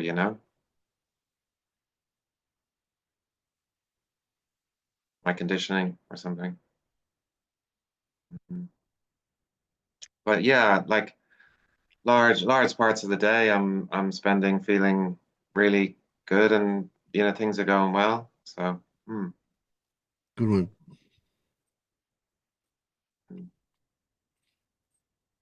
Yeah, they sound like they're well. They're going well. Yeah. Yeah, I mean, there's always going to be bumps on the road, isn't there? Of course, of course. And I suppose if I wasn't thinking about them at all, then there'd be more bumps, probably. Mm. Yeah, But recognizing that every bump is an opportunity is good value too. right. Yeah. Mm.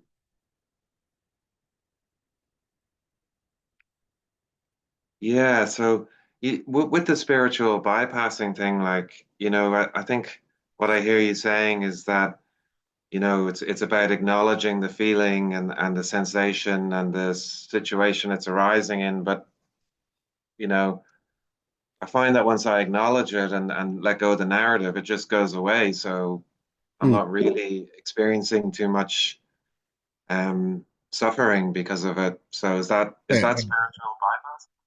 Mm. Yeah, we kind of make too much out of spiritual bypassing.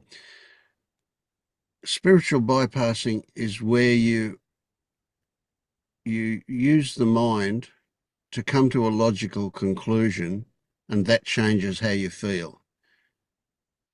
Right. Like, No, it's not like that. yeah, I mean, the only logical conclusion I'm coming to is that thoughts are coming up and I haven't got a control over them and that they'll come and they'll go and that that but that's a that's recognizing, isn't it? that's It's a not a recognizing, logical yeah. conclusion. It's Yeah, not yeah. a cognitive. It is. It's recognized by me now. I'm not.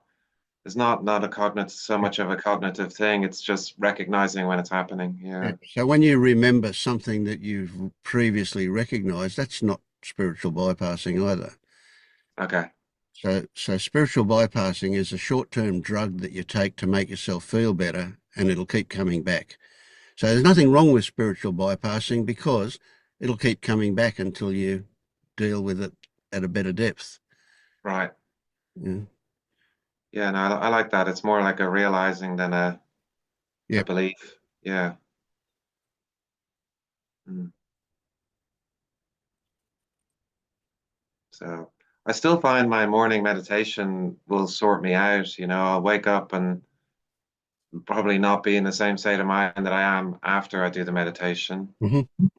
But in the meditation, I'm really like going through a process of like recognizing every thought that comes up as being just a thought, and it allowing it to be there. So it kind of feels like the same sort of work to me.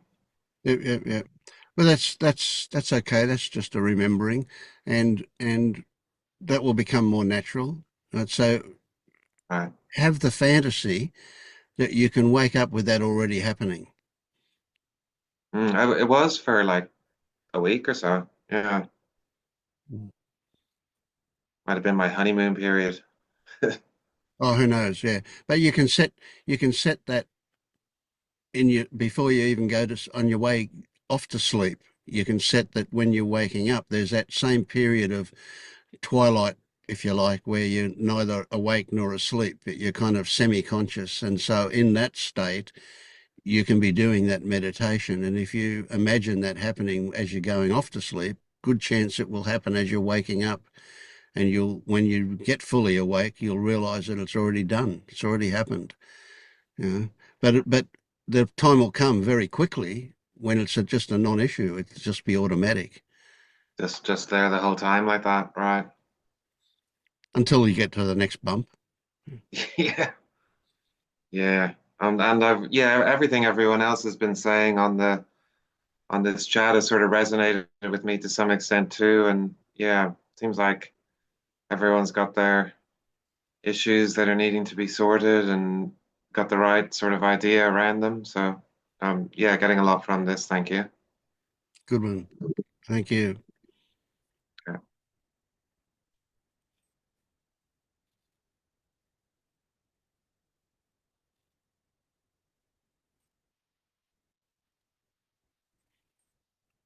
Your turn, Dennis.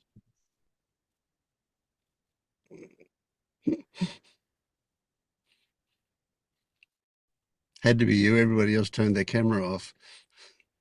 Okay, forgot to turn off my camera. Sorry. Um,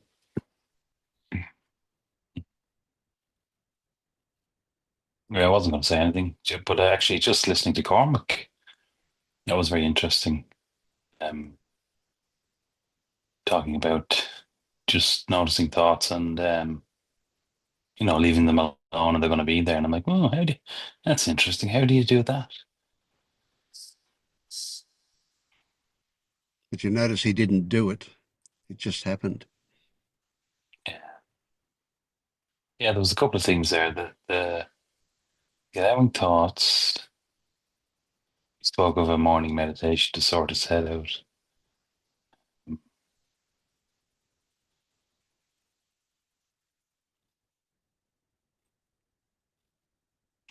And then there was something about cognizing, but it wasn't cognizing, it was recognizing. And I'm like, but recognizing is just recognizing.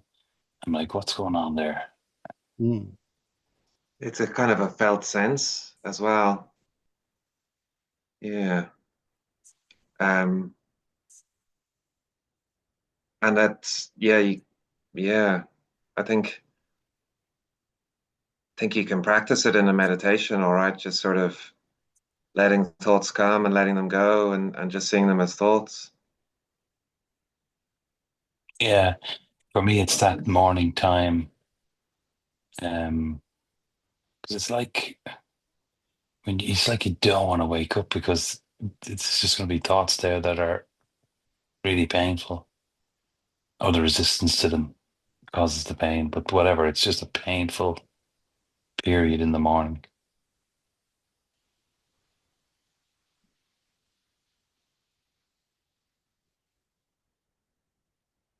You expect that will happen every morning? Oh yeah, well, we were talking about that yesterday, Vince. You weren't so sure. You were saying it mightn't happen tomorrow. We'll see tomorrow. See what happens. I'm expecting it to, but sure, maybe that'll create it. I'll do an intention that I wake up feeling great. I'll do that tonight. Today was a good day, actually. It was obviously it's Sunday. Got up, went for a swim with my daughter, and then it was like a proper spring day, nice and warm. So I spent the whole day gardening, setting up the garden, putting plants around, and just kind of unpacking winter.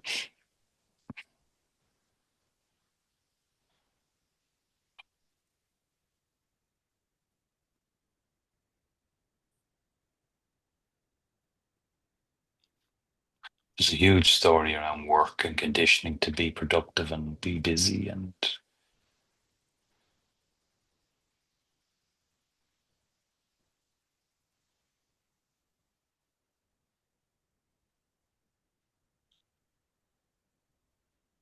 I was thinking about what you were saying, and I think what it is just that you have to accept that you can't control the thoughts. And once you accept that, there's no other way about it than to let them be there. Because they just come and then you attach your narrative onto it, and that's just the way you are, So you have to, there's no other choice than to allow it to be there. yeah, and I know it sounds like you're saying I have to do something, and I'm like, well, I can't. How do I do that? And Vince will say, well, it's just a happening. So I'd say, okay, maybe that happened. Yeah, that just happening. Yeah.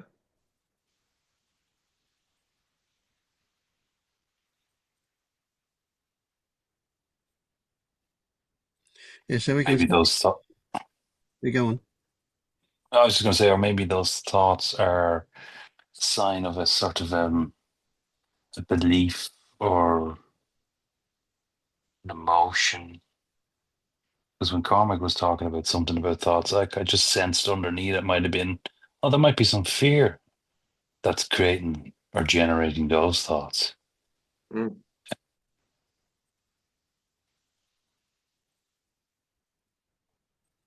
And the fear is out of your control as well. Oh, damn it, Cormac, shut up. Okay, I will. I only miss. Yeah. No control. Okay. See, I would Feel the fear. value in that you say it might be some fear, right? Now, why did that thought come up rather than thoughts of pink elephants? And I would say that the way you said it, there might be some fear. That's the kind of thought that is worth a little bit of attention because of the nature of the thought, the flavor of the thought, the tone, if you like. It suggests to me that it comes from your intuition. So Yeah. it's worth consideration. That's all. Yeah. I suppose there's the fear of not having enough.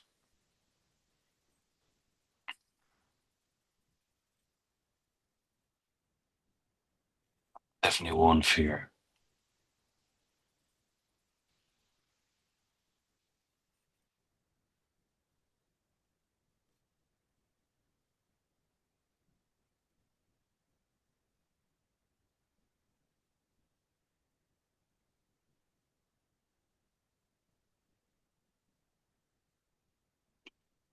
Not having enough what? Oh, um, essentially money. Money translates into everything else, doesn't it? With a larger family and everything that goes with that, just being able to provide. And I suppose that's why most people work to 65, some beyond. Like, at what point do you get off that train?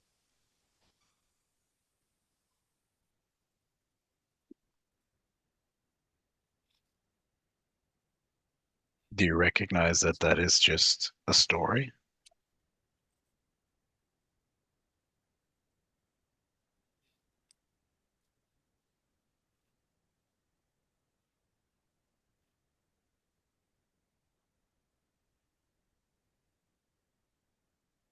I mean, fear of not having enough is just a fear of not having enough.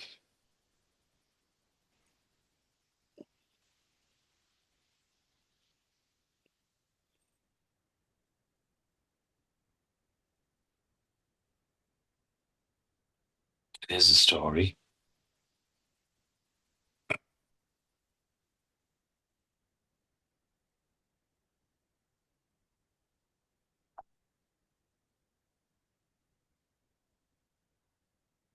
And then there are all sorts of stories hanging off of that story.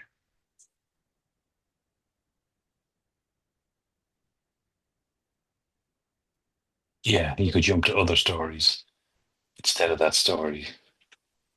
Even putting down that story is another story. I'll put down that story and I'll just trust life, and I'll trust that life will look after me.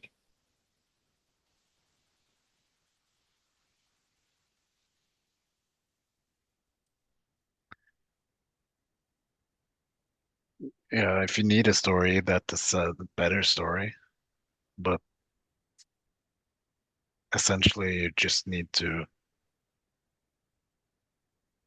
deal with what is in front of you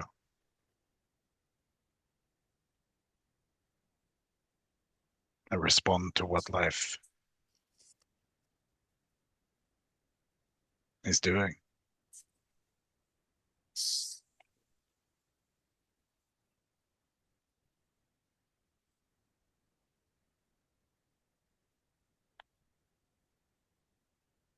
Because everything else is just a construct.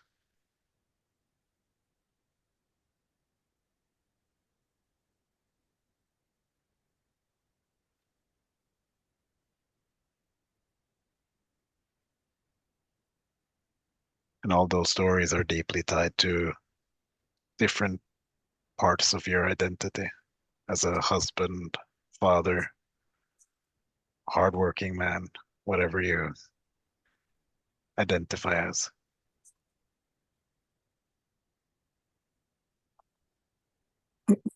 And what that means for you.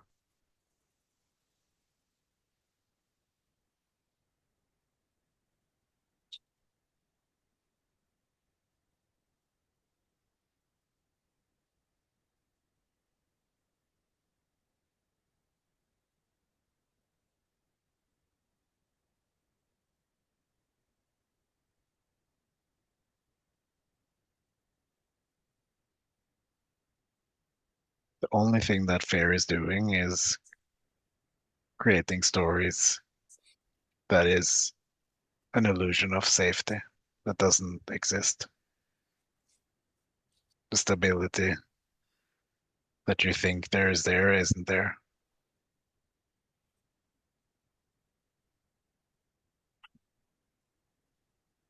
It's just putting so much weight on your shoulders.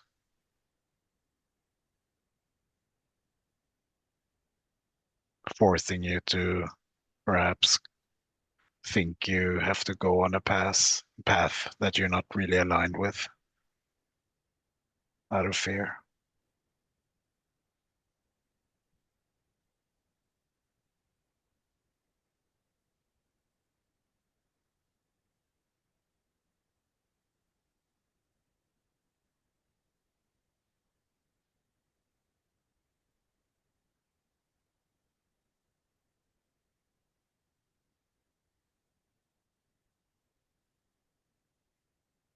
And so you're stuck between this urge for truth and this fear that is making you create all these different scenarios that you're trying to protect yourself from.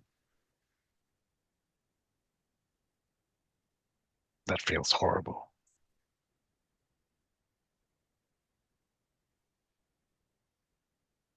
Yeah, and stories feel like buffers away from something.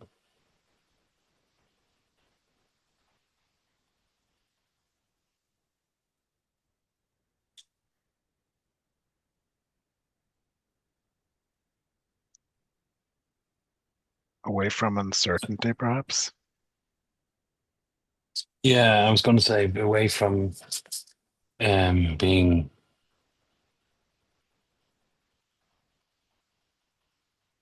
helpless.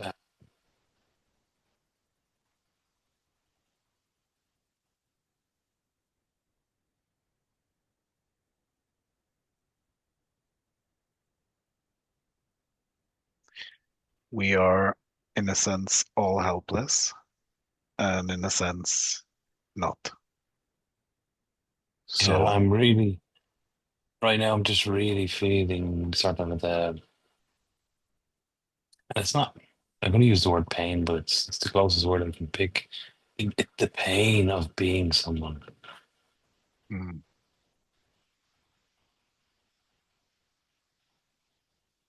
That's what it is in the morning. You wake up and you become someone for, if thoughts come in and you become somebody and it's so painful. You're like, oh my God, not again, putting on this suit.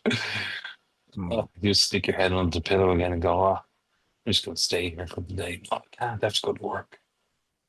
I don't want to quit. I can just lie in bed and become a nobody. No, you can't do that. Mm.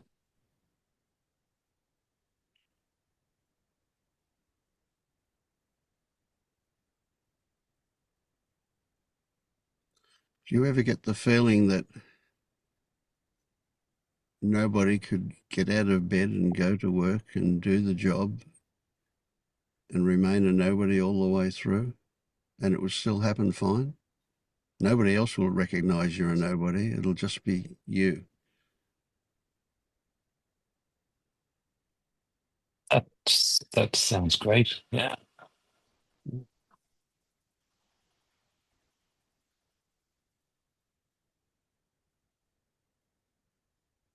It's more than possible.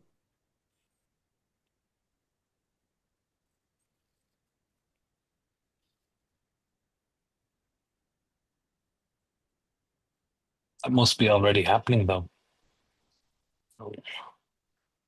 Yeah. Yeah, I have to say, from everything I know,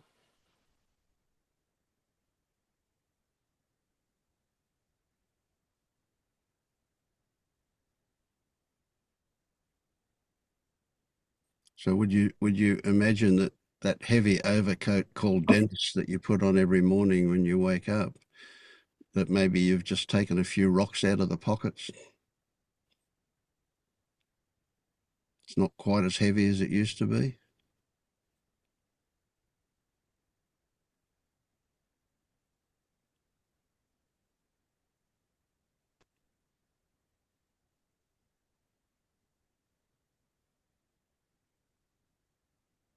I can see the attachment to thoughts and they're more painful. So that may lead to more noticing of them. Mm.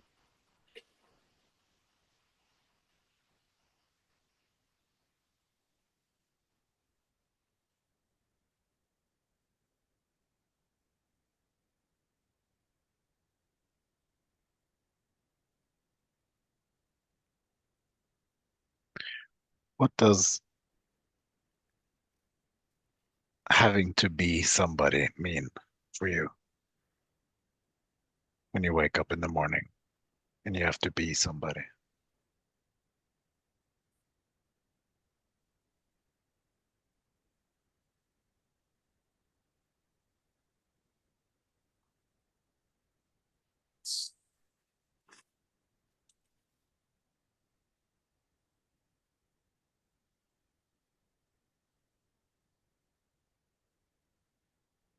Well, I mean, I have to get up, I have to work, go to work.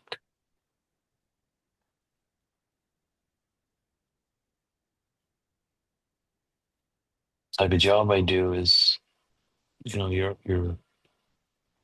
always thinking and planning and managing, and there's always new things every day in the IT industry. So it's very mind orientated and planning and thinking and futuring and wondering and see around six corners on a project and then plan around that. And it's all this mind stuff.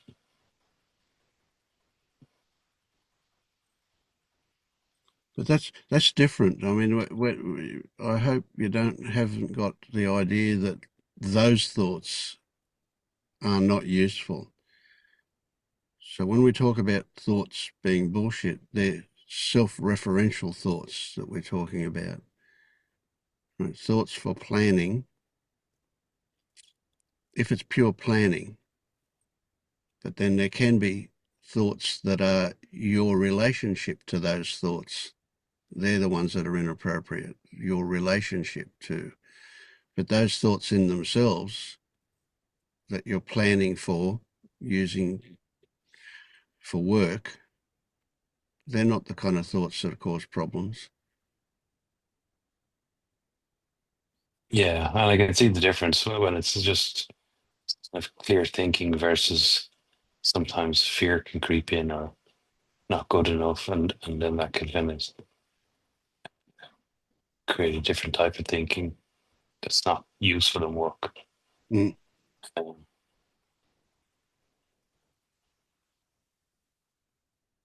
I don't know, the weight of being somebody when I wake up in the morning.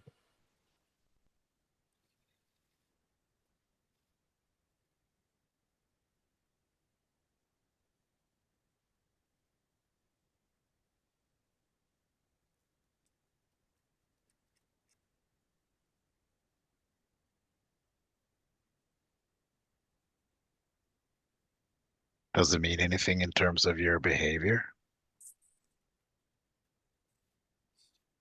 I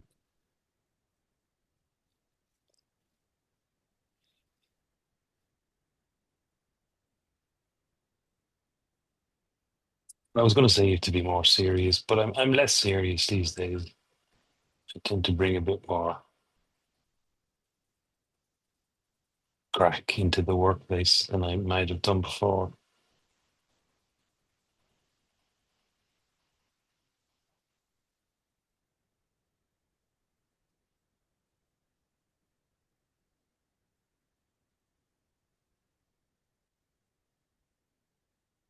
And it's thinking about family, doing different things, chores around the house, stuff. Just there's a lot to do.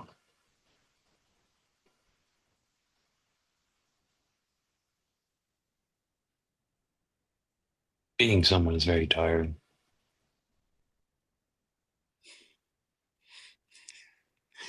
It absolutely is. Yeah. I can relate to, I also used, before I got on sick leave and the burnout thing happened, I also used to work in the IT industry as a project manager. And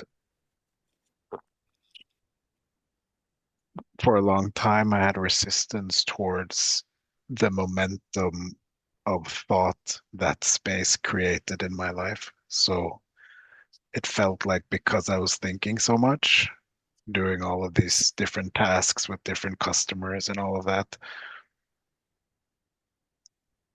my thoughts got revved up. So it was Mm. very hard to slow down and find peace. Yeah, yeah. Like I was out with a friend yesterday. We'd watched the rugby and we had a couple of drinks after the rugby actually. And his brother came in and he goes around in a truck collecting bins and just emptying them. And like I was thinking, wow, what a job to have. We are with nobody. You don't have to think really. Okay, you have to learn your route and empty a bin, but other than that, like what? It just seemed like heaven on earth compared to.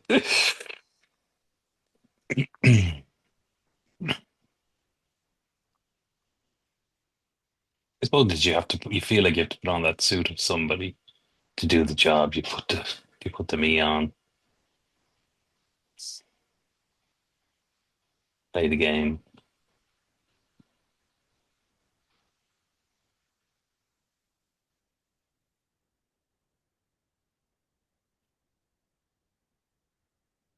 Like, when did I ever sign up for this? I don't remember signing up for this. You were probably signed up when you were born.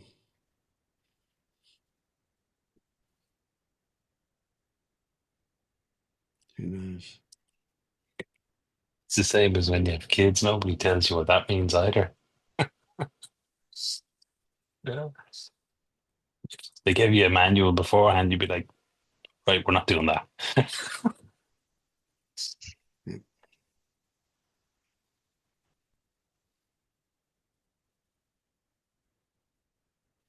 Anyway, let's see what happens. And I just thought comments were interesting. They kind of stuck out a little bit, something around thinking and thoughts and meaning and being.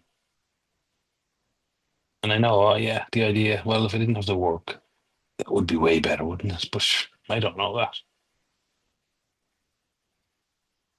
It's nice to have time off. I've had time off in the past. But then that brings its own problems of worrying about supporting yourself and everything goes along with that. So, Yep. Wherever you go, there you are.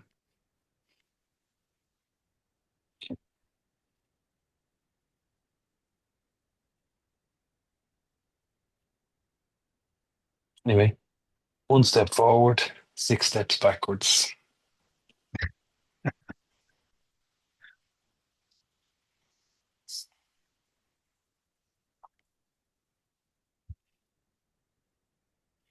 How are you, Louise?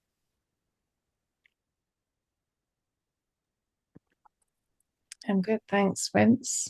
Yeah, good to see you. Yeah, I was enjoying that because I relate to that. I do have a question actually. It's been really quiet. It's been really quiet, like thought-wise in the head, I think. um,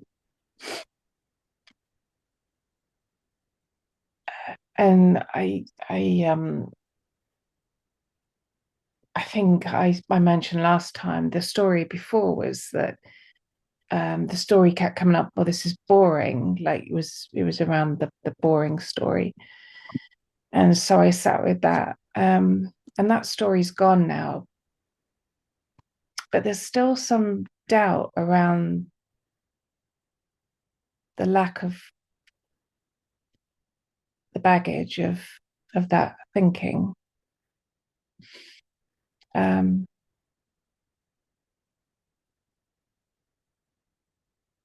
like right now, there's nothing. It's okay. It's okay. It just keeps coming up over and over again. Surely you've got to do more. Surely you've got to,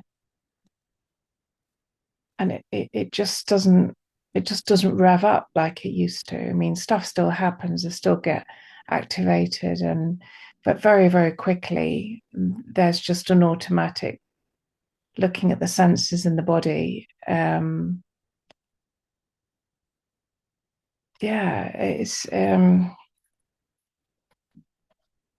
it's just really quiet, and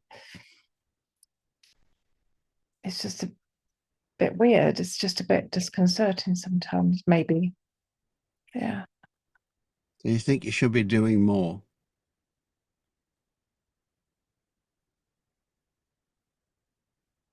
No.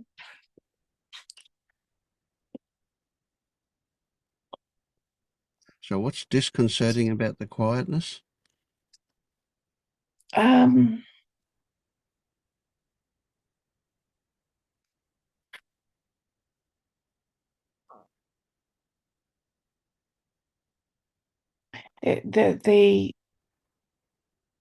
the sentence that comes up quite a lot is like no man's land, which is a story, which is a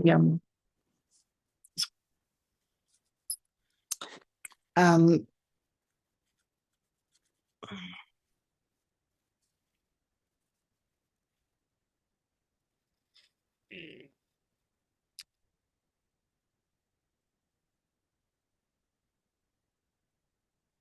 like, like the day we were just talking about waking up, like the day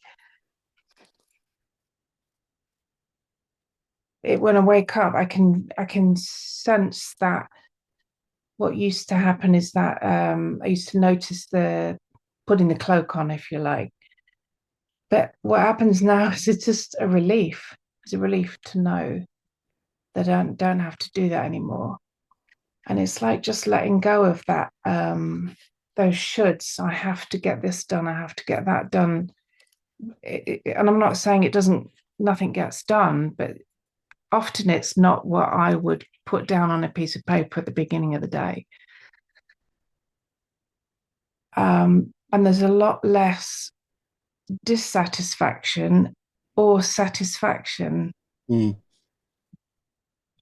of anything at the end of the day. And I know this sounds really like, oh gosh, I don't know if it sounds weird, but it's like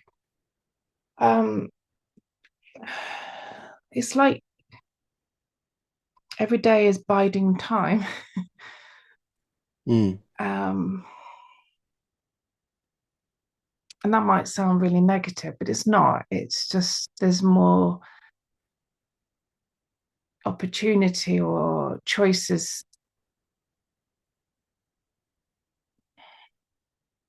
Do you feel like you're waiting for something?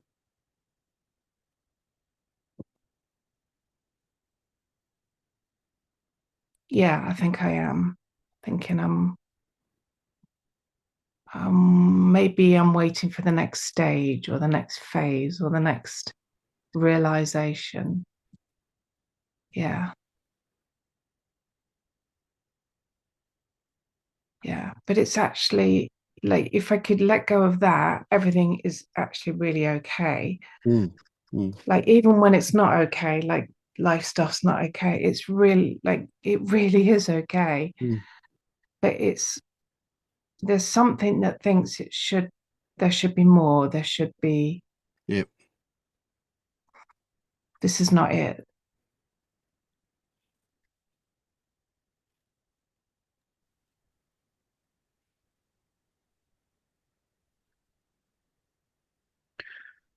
We tend,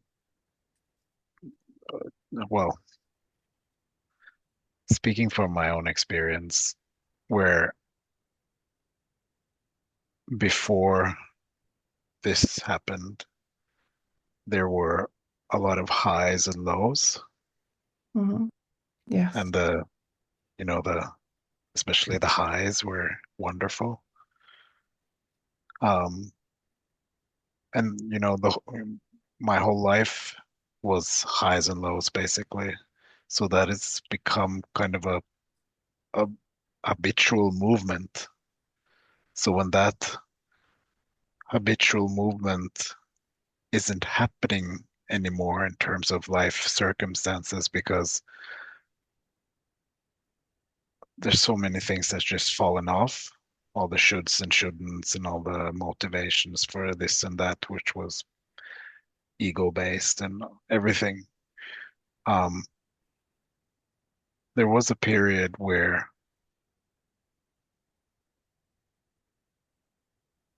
the highs and lows were kind of missed almost, but not really consciously, but I could like it was kind of similar to what I'm hearing you're saying is like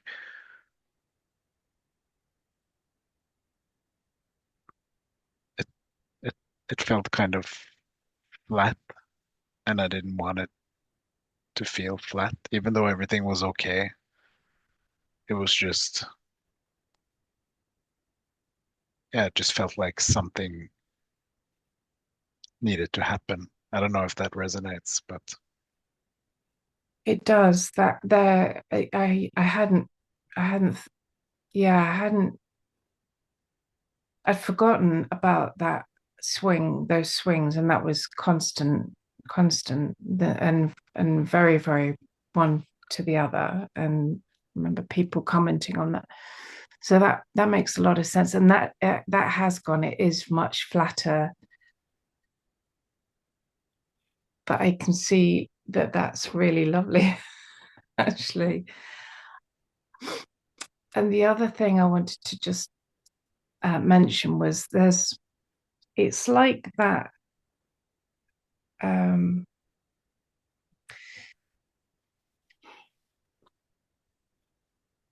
It's like that okayness seems to be meeting the, I presume it's the old conditioning of push harder, do more, got to get done. And it's almost like something's pushing me.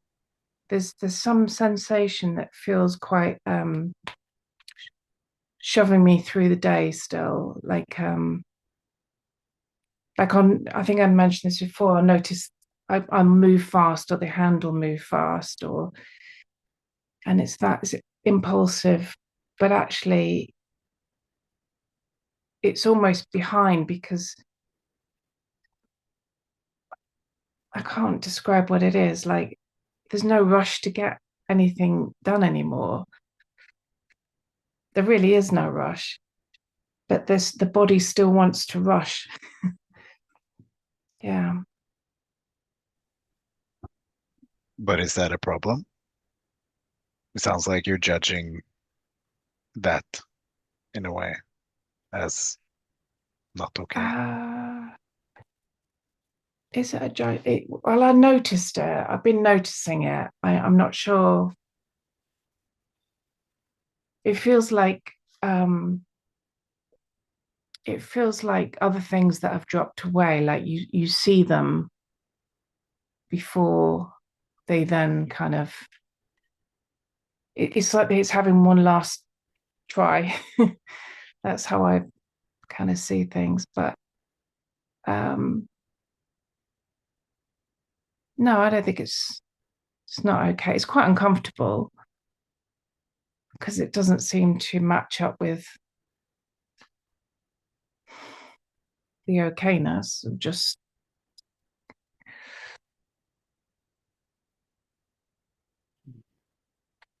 See, I would describe a lot of this, and I don't know if it's appropriate to you, but you see how it resonates with you, and that is that things become normalized. They become so familiar that they're not noticed anymore, and that normalization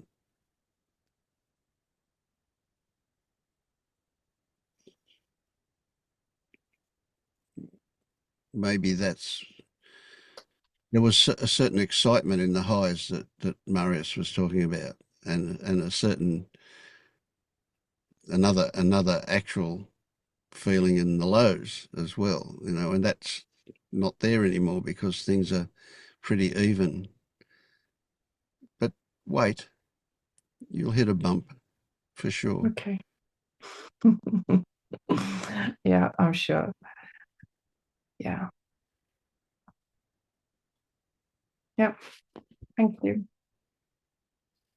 Okay, Vicky's got a hand up, but listen, I'm going to have to go for two reasons. One is I'm going to run out of battery on my computer in a few minutes, and I also have an appointment. So what if can I make you host, Marius, and you, Vicky, will probably be the end of this for you. Is that all right? Yeah, sure. Thanks. I might get back. We'll see.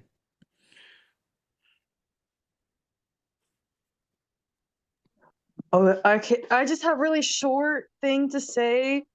Much of it. Sorry. But anyway, I just let me turn this camera. 等一下呀，我再跟人刚才 sorry hold on.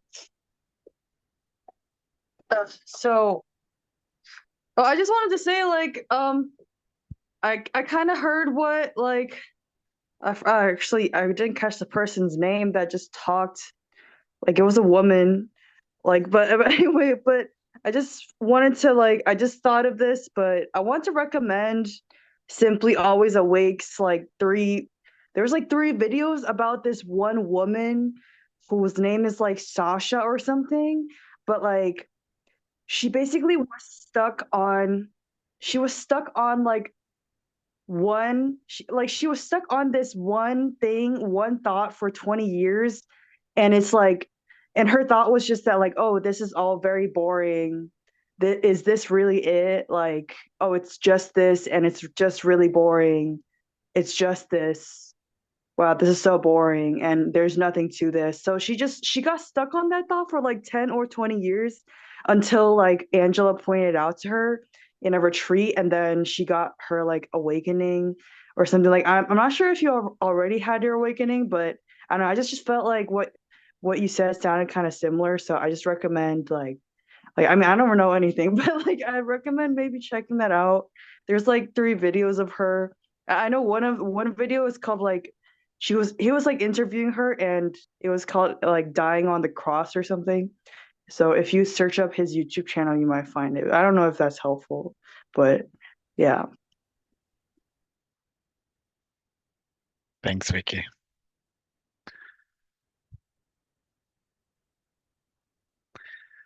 So I think we're done. It's 12 o'clock here, so it's way past my bedtime. Thank you, everyone. Bye. Bye. Thank you. Bye bye. Bye.